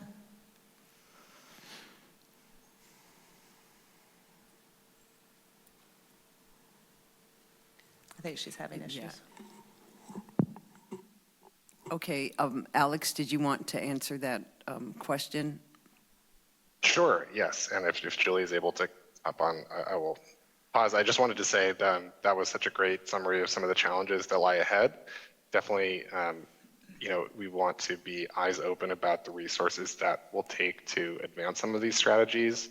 Some of the recommendations that are laid out in our implementation plan in the plan, which is the kind of large table towards the end of the document, help to try and organize these things a little bit from near term to medium term to long term based on resources. So there's an opportunity in the near term to just think about expanding that very question of staff capacity, either through a TDM fellow, which is an idea that came up potentially in partnership with some of the regional partners as well, that could help potentially fund that or host them.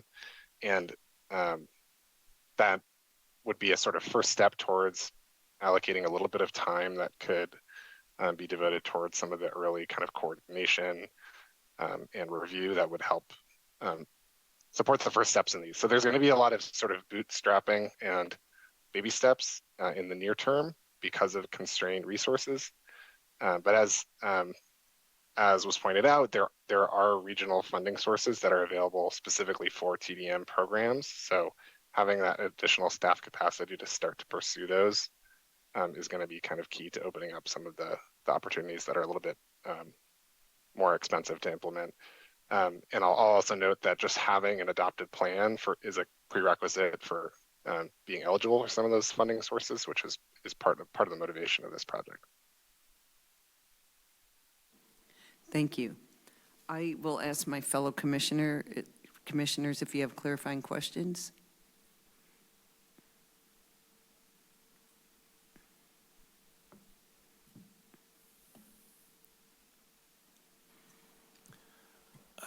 First of all, I participated in one of your pop-ups at the farmer's market, so I really appreciated it and the conversation I had with the Samtrans folks who were present. It was a great dialogue, and I'm sure sounds like you got a lot of good feedback. Is it fair to summarize the nature of the feedback? Is it like what I saw in your summary slide aligned with what I saw when I was at the pop-up? So is it fair to summarize that when you ask people on the coast side what they really want, the number one thing they want is better connectivity up and down the coast, within the coast, not necessarily get me from Half Moon Bay to Palo Alto, but really it sounds like the top priority is make it easier to move up and down the coast. And when people are coming in from out of town, get them off our roads.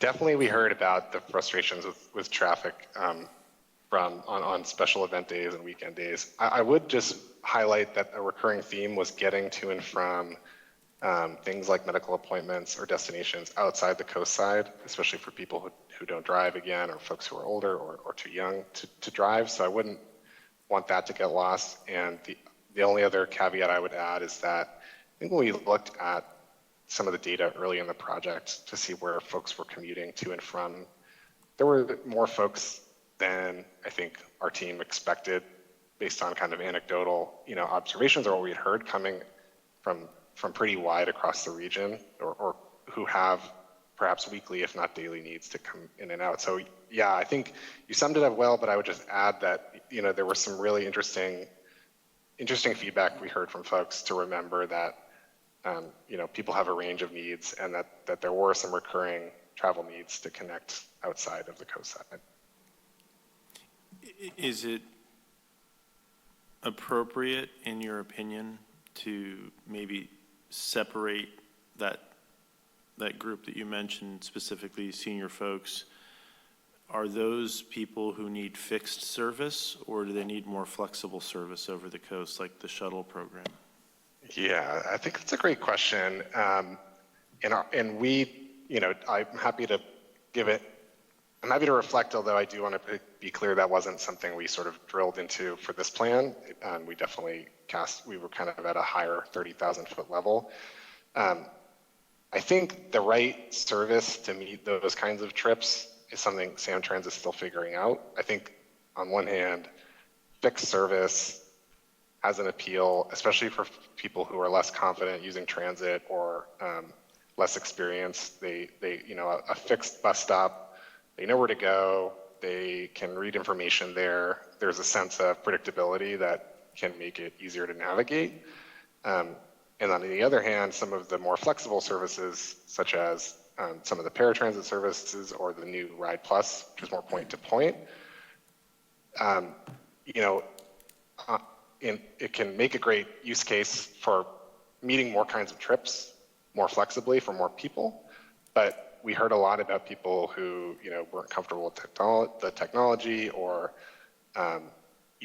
they went to a location and then they didn't have service at the location they went to, so they weren't able to call the ride home and things like that. So I don't mean to equivocate on, other than that we heard a little bit of both sides. And I think because Ride Plus is so new, Samtrans is still learning, what they can do to better support that service, and maybe that becomes something that is better suited for more types of trips. But I think today we're still kind of learning the answer to that question. If I were just to Going back to former Mayor Farrar's point of, this is a very comprehensive project, there's a lot of details. Sometimes it helps to prioritize the things that are most important. We have critical populations that are very important to us that may be best serviced by a more flexible service. What I didn't hear as a top one or top two priority is, even though the state may want this, but what I didn't hear as a top priority is, I'm a regular commuter, I need to get from Half Moon Bay to someplace over the hill Monday through Friday as part of my regular thing. I know a few people who do that and use the bus service, but that's not what I heard was a priority. What I heard was a priority was getting up and down the coast, making it easier, and getting cars off the road once people get over here. Is that Yes, great? that is fair to say. We did not hear from too many folks who were commuting back and forth on a daily basis. Great. And that was not a need we heard a lot about. Thank you. So what is meant by getting them up and down the coast? Where are they going? I mean, did they say where they were going, or because to me, going up and down the coast, I commuted from Half Moon Bay to Oakland for many, many years. And I would wake up at 4:30 in the morning, drive over to Daly City, catch the BART to go over to Oakland.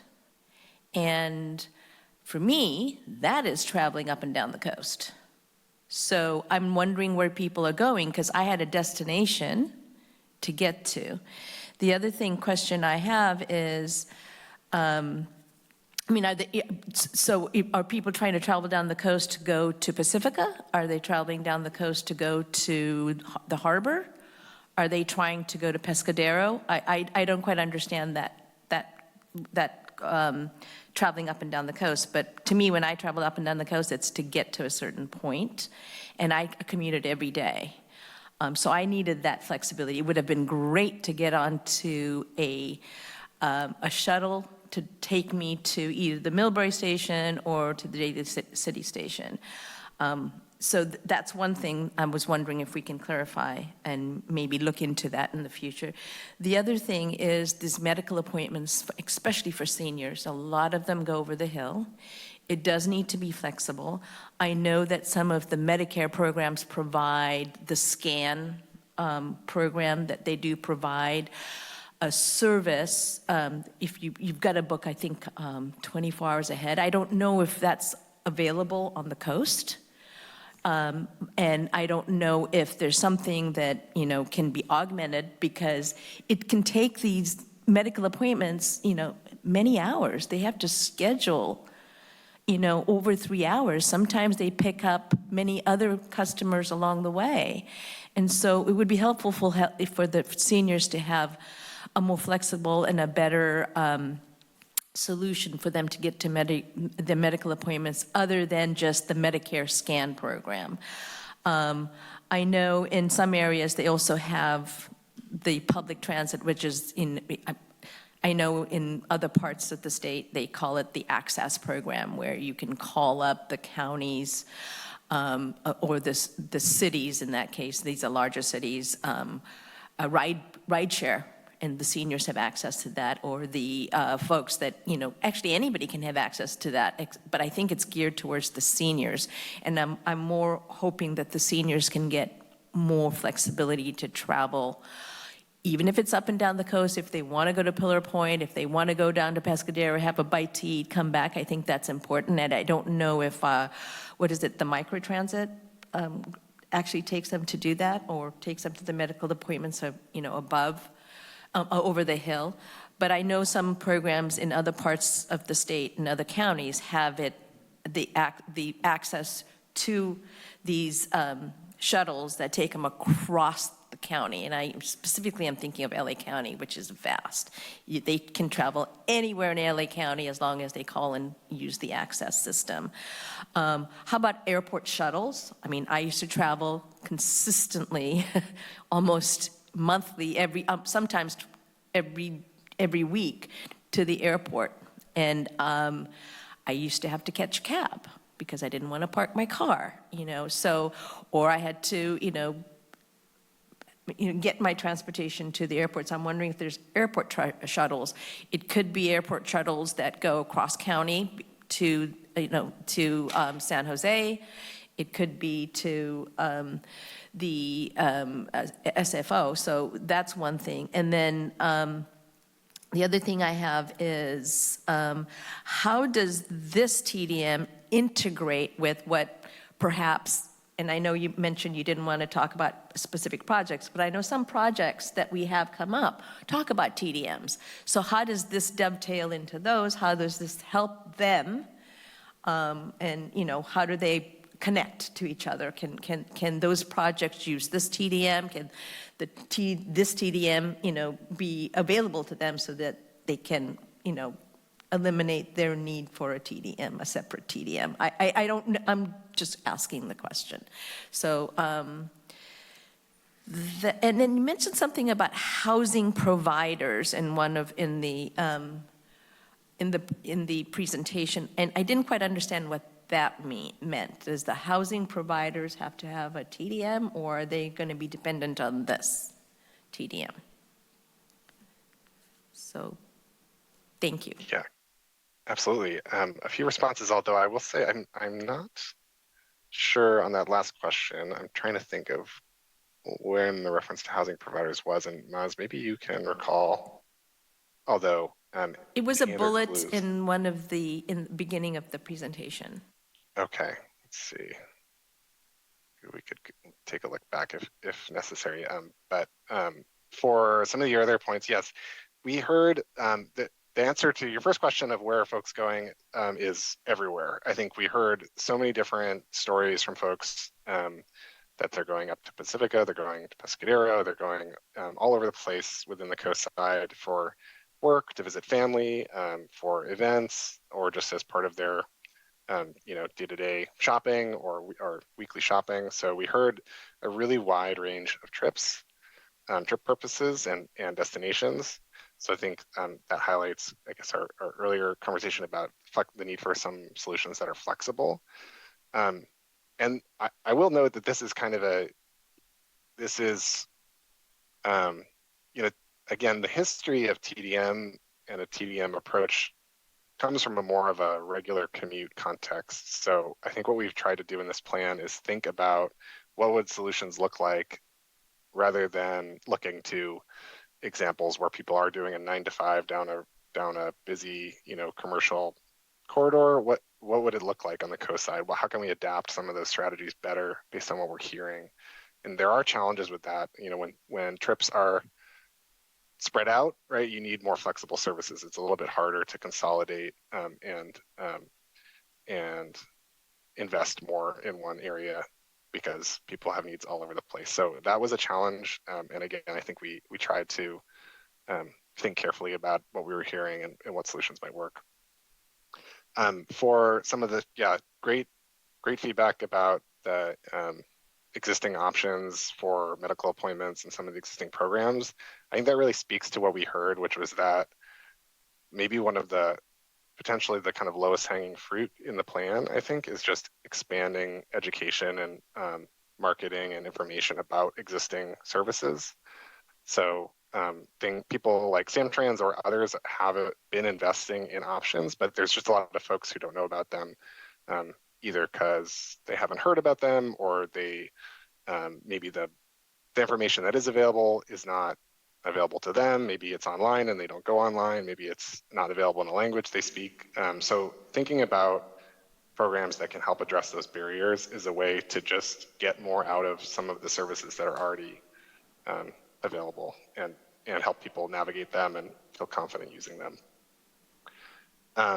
For how this integrates with recent projects, I can't speak to the specific projects, but I think it points to some of our recommendation, our kind of management strategy recommendations, kind of our third of the 3 categories, in taking a look at how TDM happens today, either through regional requirements that are implemented at the county level through CCAG or locally. So I think there is there is an opportunity to better adapt, again, what those rules are, because the requirements that do exist have been designed around, again, project sizes and types and needs that are more common elsewhere and that look like a different type of development than you all see more commonly locally. So thinking about kind of right sizing those requirements for the type of development that happens in the coast side would, I think, help connect the TDM programs that are going on with those requirements for future projects. And maybe I can add a little bit on that one, Alex. With respect to projects, I mean, Mr. Ferrera's comment with respect to a lot of, the cost of the financial cost, the time and commitment they would require. I think that's one of the other areas that you can consider that this plan could support. It's not that it would make it, it may not simplify it for a project. It may prioritize the areas where projects should be, providing to the TDM plan.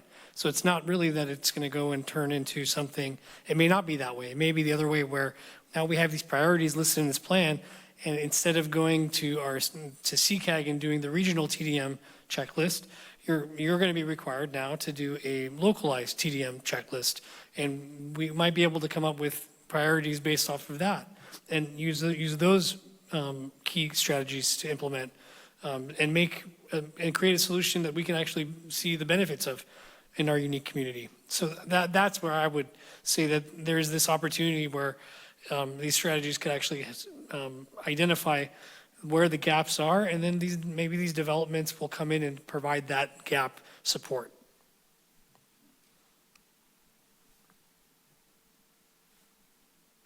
I don't have a clarifying question, but I have a quick comment if the time is right.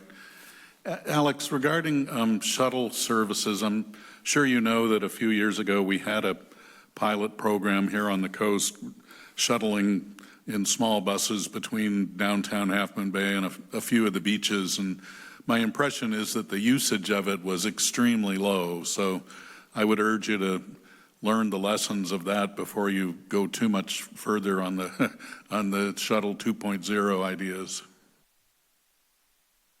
Yes, thank you for that. I think we read some kind of postmortem analysis of that service, just as you said, and I think we've tried to frame that recommendation with that caution in mind that, this has been tried, it is an expensive strategy, and it didn't work, as with ridership as a measure, it did not work well last time. So it's going to be a low priority, especially for funding that's coming from other partners like Samtrans and others. They're going to want to see something different, I think, before investing more in it.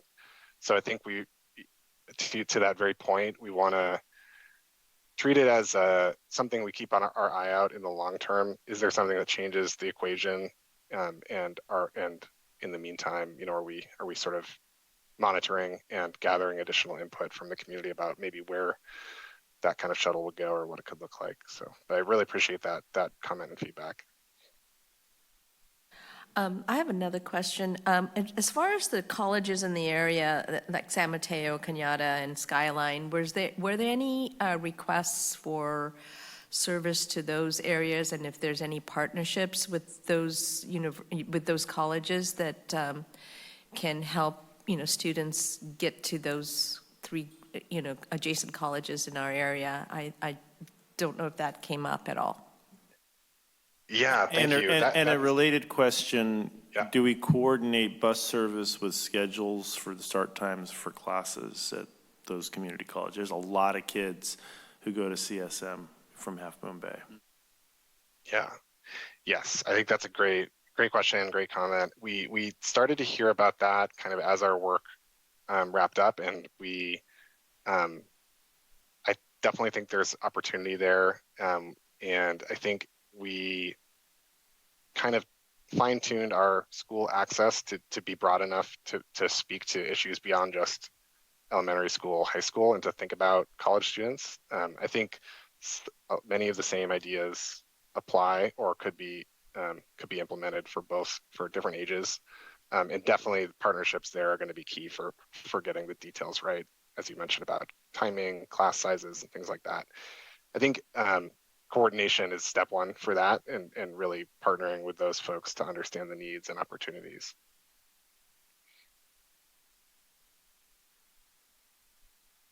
Through the chair, I don't have a ton of details, but I do know that the College of San Mateo, which is we're assigned to that college within the district, even though students can attend any of the schools within the district, has a program they launched last year with Lyft that provides transportation for students and the cost of that transportation between CSM and the coast side. We're happy to get you more details and provide that to you at a future time. And I think just as importantly, provide it to the consultant.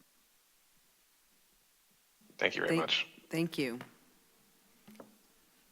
Any more input? Thank you, Maz. I did have, I mean, I have no more questions. Oh, If we're gonna have discussion, I have All a right, few go other ahead. things. I think this is awesome. I think, I mean, my big feedback is,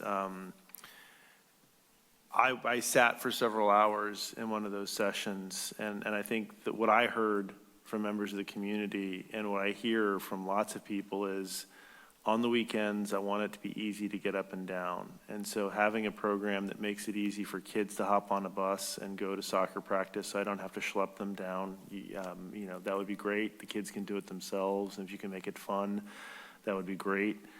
If somehow that shuttle service had priority service, so it could go faster when there are traffic jams. If you had a siding or a way to maybe create sidings during the weekends or have them use the middle of the road, because it's kind of fun when you're passing people in a bus and you get to wave at them, right? So things like that could make it really fun. I really think that it's not just, yes, you should definitely make it more available, communicate things to people, maybe use the, you know, the where there are bus stops, use the space there to advertise these things. I would really look at the usability of these programs and survey the people who've tried it. Maybe even ask people, like have somebody in a white lab coat or an approved Samtrans uniform asking people these questions when they're taking the service and getting their feedback in real time, I think would be really helpful. I strongly suspect there are major usability issues with the way the program's designed. I don't know that, I haven't tried it myself, but you know, I've heard some feedback from people, you know, who say it's not the easy, and I heard here, it's not the easiest thing to use. So if there are things we can do to just make it easier, and we've got Lyft, we've got all these other programs going on, just making these things more widely known to people, I think it would be terrific. I would really love to see more pedal bikes and type 1 bikes. Do not do anything to encourage type 2 or type 3 bikes. We can't ban them, but we should not subsidize them or encourage their use. Strongly feel that way, having seen many interesting things on the coastal trail. Yeah, I think this is a really great start, but I just go after low-hanging fruit, right? And I've heard so many coastsiders just say, hey, let's just do something for us. Let's take care of us. Let's get cars off the roads. I really love anything we can do to get cars off the roads and think about things. And I know there are a lot of plans to connect trails, so I like those. I mean, thinking of just points of emphasis, right? Like, what are the 3 things we really want to focus on in this? Because it is overwhelming as a document. There's so much in here.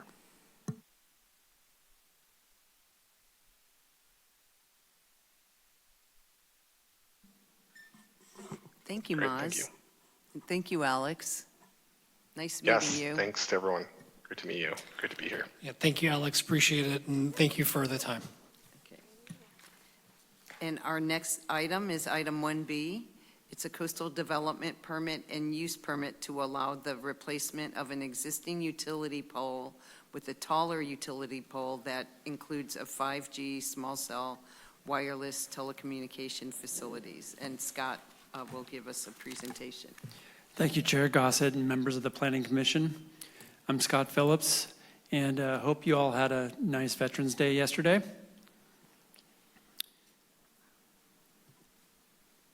So a little background. The project includes the replacement of one existing utility pole with a taller pole that would include small cell technology integrated into the new utility pole along the frontage of 745 Main Street within the public right-of-way. Now, this would be a new wireless telecommunication facility and not co-located. Now, the noticing that was sent out did note another site as well, but that's been removed from the project by, per the applicant and is no longer included in the project at this point. Now, the permits requested include a coastal development permit and use permit. And this site shows an aerial photograph with the location of where the pole would be replaced. It's within the commercial downtown zoning district, sort of in the northern portion of downtown, along Mill Street between Johnston Street and Main Street on the north side of Mill.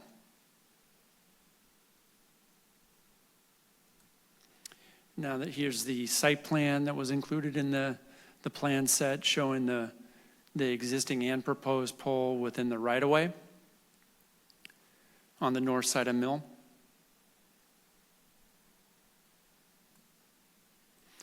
And then a photographic rendering. The image on the left shows the existing pole that would be removed, and then the taller pole that would be installed with the small cell technology, a little over 10 feet taller than the existing pole, to a total height of 35 feet and 4 inches.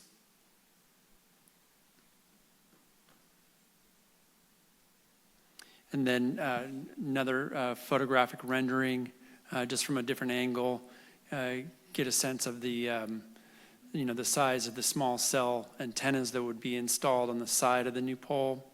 Both the existing and proposed pole are constructed of wood, similar to other poles, utility poles in the downtown. Now, the plan set did include elevations of both the existing pole and the proposed, sort of a reflection of the photographic renderings that were also included.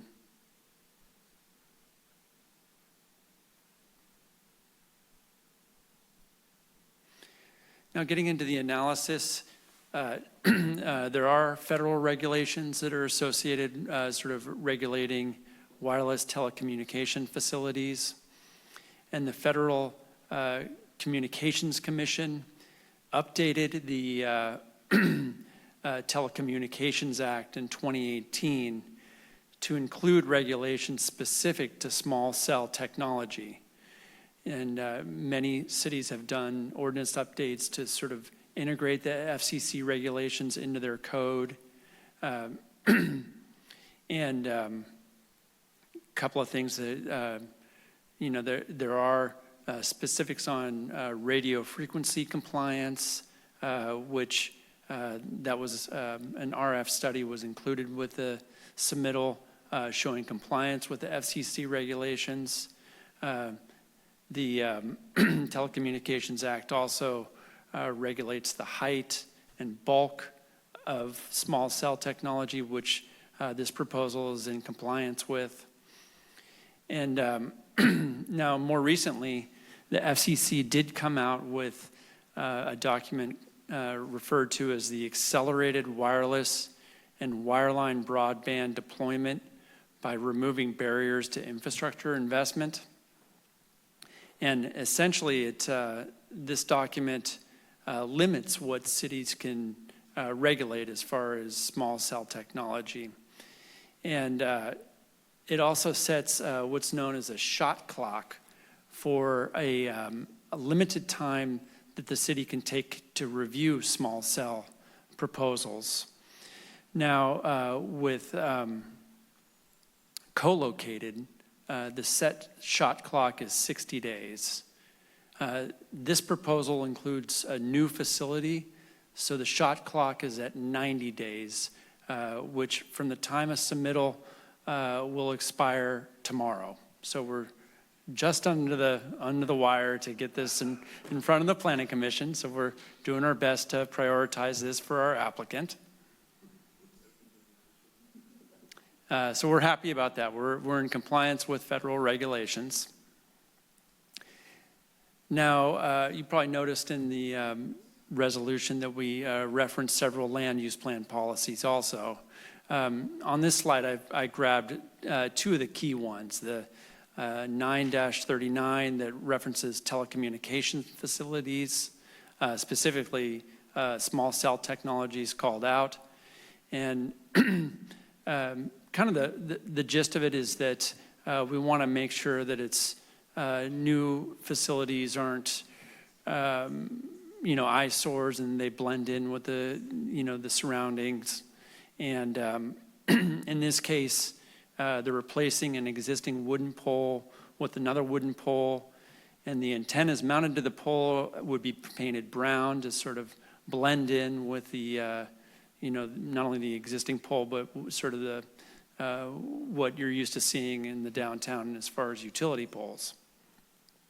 So we feel that the proposal is in conformance with this policy in our land use plan.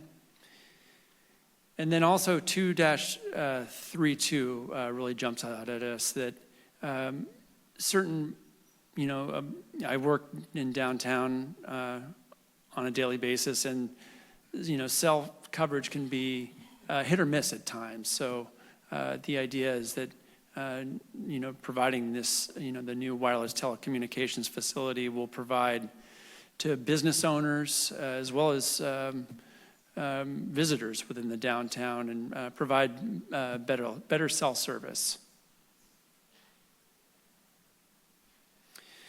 Now, as far as zoning code compliance, the proposal does meet the development standards for the CD zoning district, specifically the height. So that we have a maximum allowed height of 36 feet, which the new pole would be under.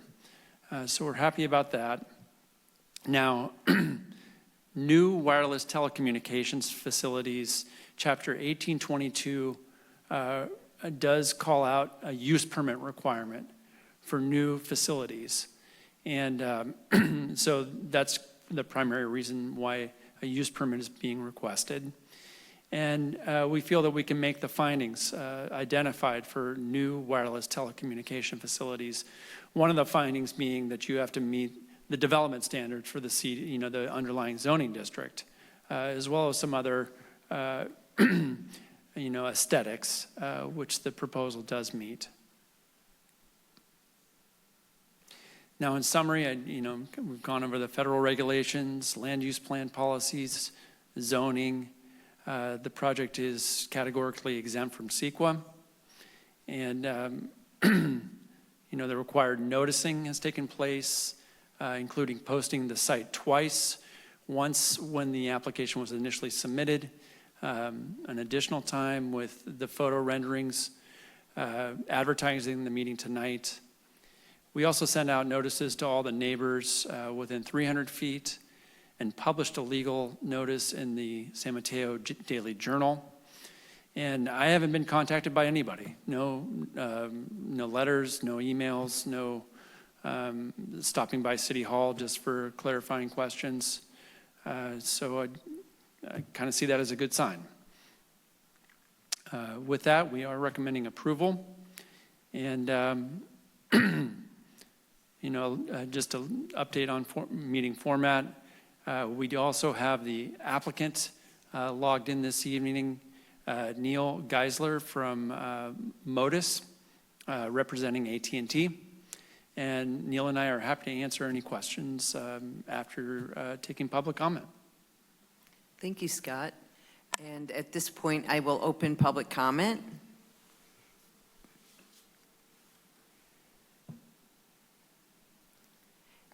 And it looks like no one is raising their hand online, so I will close public comment and move on to clarifying questions. Would you like to start? Do you have any questions, Commissioner Joannes? Or Commissioner Hernandez? Is the footing of the pole the same size?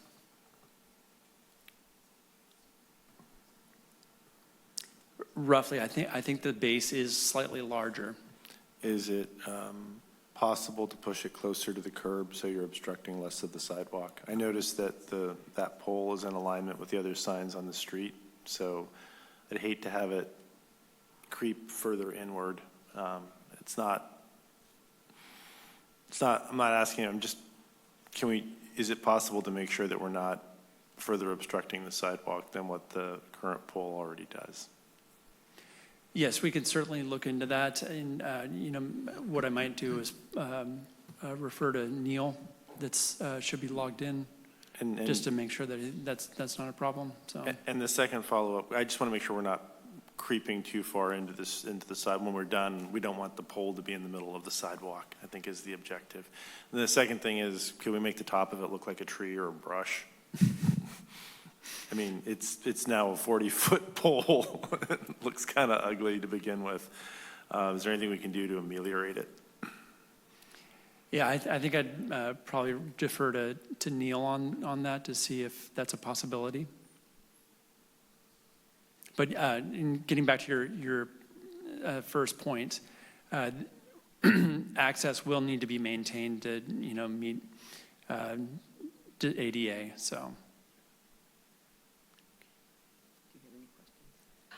No, not specific questions, but I did have concern about ADA, so thanks for bringing that up. And as far as the footing, it needs to be deeper, right? I mean, they need to go in deeper because it's a higher pole. So I would think the footing into the ground is a little deeper than where it needs to be just to have the balance. But the size of the pole itself is the same size, I'm assuming. So thanks for that. But having it higher, does that increase the usability of, access? Well, what am I trying to say? We've had a lot of dropped calls lately. And I noticed that a lot of the businesses were not able to use their square. And I'm hoping that this will help solve some of those issues. So if somebody can elaborate on that, I'm just wanting to know. Yeah, the applicant and I did have some discussion on that, and the small cell technology is a little bit different. What he explained to me, that this would certainly benefit sort of the northern portion of downtown, but it doesn't have as broad of coverage as the macro technology. So, but it'll certainly help, if you're at the San Benito House, for example, you should have excellent coverage there and within the vicinity of where the new pole is going to go, so. Well, I was going to say I noticed the same thing with some of the businesses right at that location. So I'm glad that this will help those local businesses. And it will also help the town because sometimes if they can't use Square, they repay cash. And that might not benefit the town so much. So, okay, I have no more clarifying questions. Does anyone want to make a motion?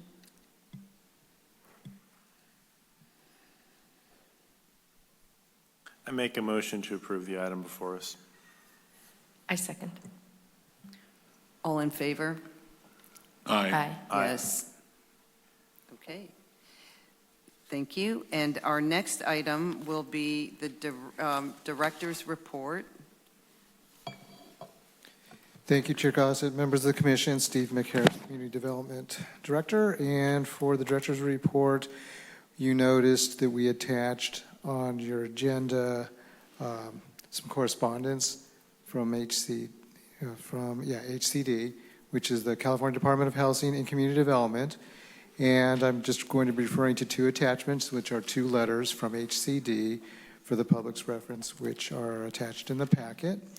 There was a letter received in response to our third HCD draft Cycle 6 housing element, and that was received on November 5th. They provided a response. That's attachment 1. And we also have attachment 2, which was a letter received on November 6th. So both of these were last week. And that letter was more specific concerns to the city's ADU ordinance. The two letters, or at least one of the letters, they both have issues of conflict between the Coastal Act and state housing laws. We've been talking about this for a while now through the housing elements discussions. So that is, again, surfacing. It may be good that it's surfacing because with that, we're hoping for some resolution. It's a little early for us to be able to provide you reports. I'm not providing you a report as much as I'm just clarifying why you received this information. We want it to be public. We want you to take a look at it. The public can have access to it as well. It's something we'll be working through in the next few weeks. And the HCD is also indicating that we will be expecting a third letter concerning Measure D, which is tied into, again, ADUs and housing development. So that issue continues. But again, we're hoping for more resolution with that between the two agencies. We are expecting to return to the Planning Commission on December 10th. So that's really the report here. If you have any quick questions or comments, I'm fine with that, but it is not an agendized item for discussion. Okay, I don't know if I can ask this question, but I will anyway. But before I start, maybe I should, it's not agendized, so then we don't open up public comment. No, it's not. Okay. It's not for real discussion, but if you have any quick comments, that's fine. I just have a quick question, because I know Jill told us in the past that with the ADU ordinance that the Coastal Commission wouldn't allow exemption of Measure D. And so there's this pushback between HCD and the Coastal Commission. And in that letter about the ADU ordinance, I saw no mention of that they were going to work with the Coastal Commission on that. Like, how does the town resolve that? I don't have a response for you, but the question's fine because we'll take, we hear you. Okay, all right, that's fine. It doesn't look good. TBD. Right. Okay. But, I mean, state laws are, maybe Marlene, you can answer too. How does the Coastal Act interact with the state law?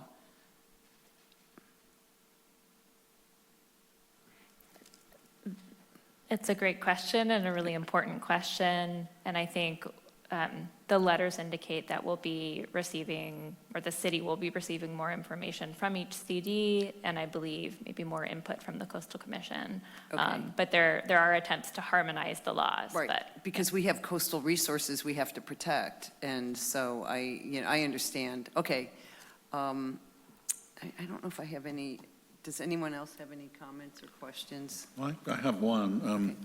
I can't help but think it would be interesting and maybe valuable to know if other communities in the coastal zone are getting similar kinds of input from HCD. Okay, of course I don't have a response, but thank you for that. No, I'm sure it's all breaking news this year, but would be curious to know how those cases proceed.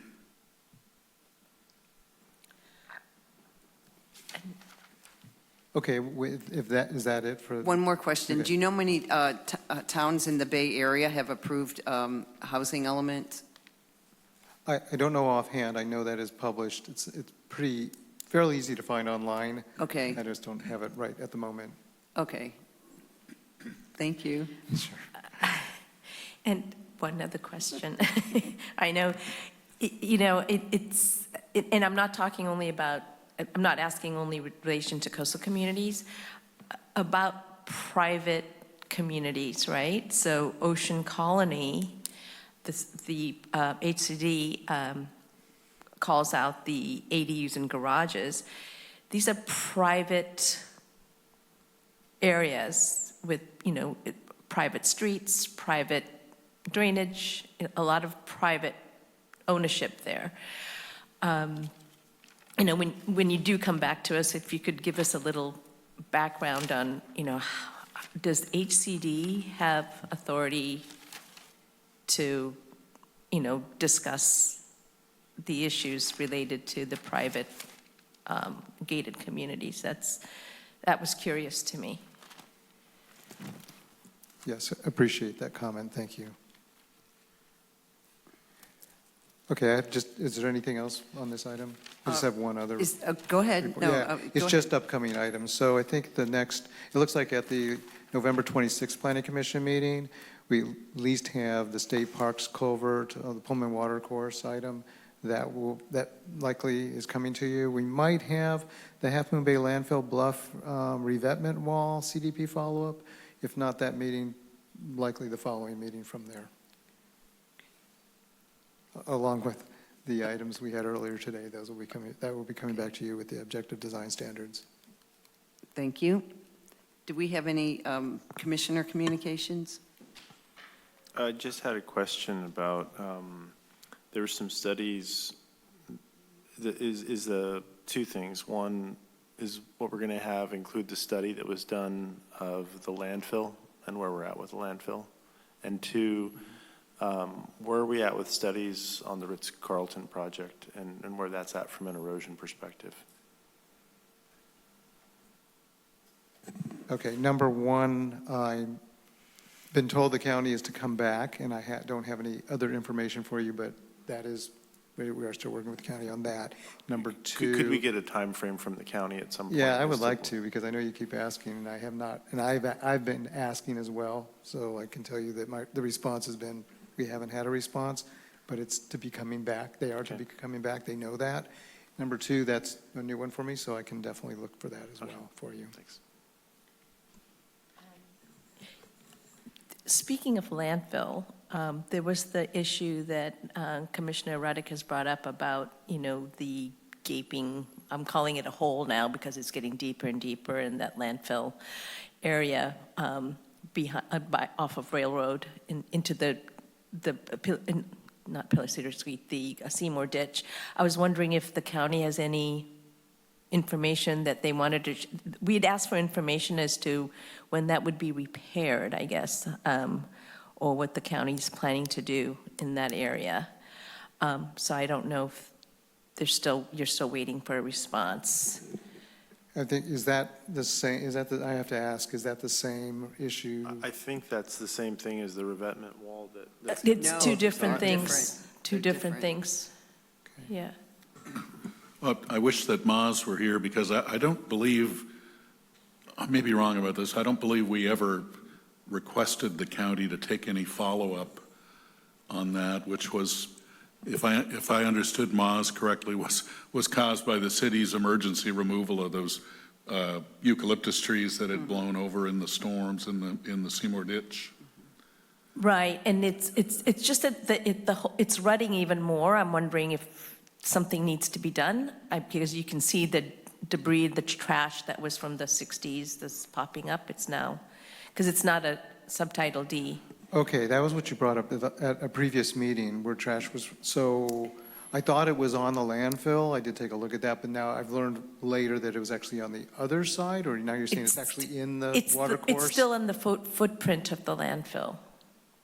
So So the it is on- landfill extends quite a bit further, and they have, the methane flares as well. So, it's just that it's getting deeper, and I see more things floating up, and Yeah, if I could ask you if you could send me something that shows me exactly where it is or sometime, Okay. or even after the meeting, if we can just Sure. point it out to me exactly, that would help me as well. Thank No you. worries. That's what I was trying to show you on We did, Google Earth 2 weeks ago. Yeah, but we I thought didn't we do a thought very we good identified it, job. but it sounds like you could probably help me directly. Thank you. I've never actually seen a map of the landfill that extends that far east, but certainly it's old trash that Yeah. is surfacing there. yeah. And it wasn't it was not a official Subtitle D landfill. It was a dump, a dump site that became a landfill, and they had to regulate it. Yeah, stuff moved around by water and Seymour Watercourse probably at some point. Yeah. And then the other thing is, I heard somebody say something about a new park in Pillar Cedars Creek.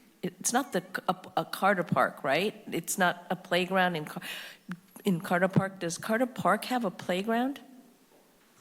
Carter Park does not have a playground. There's a design for a playground to be put into Carter Park at a later time.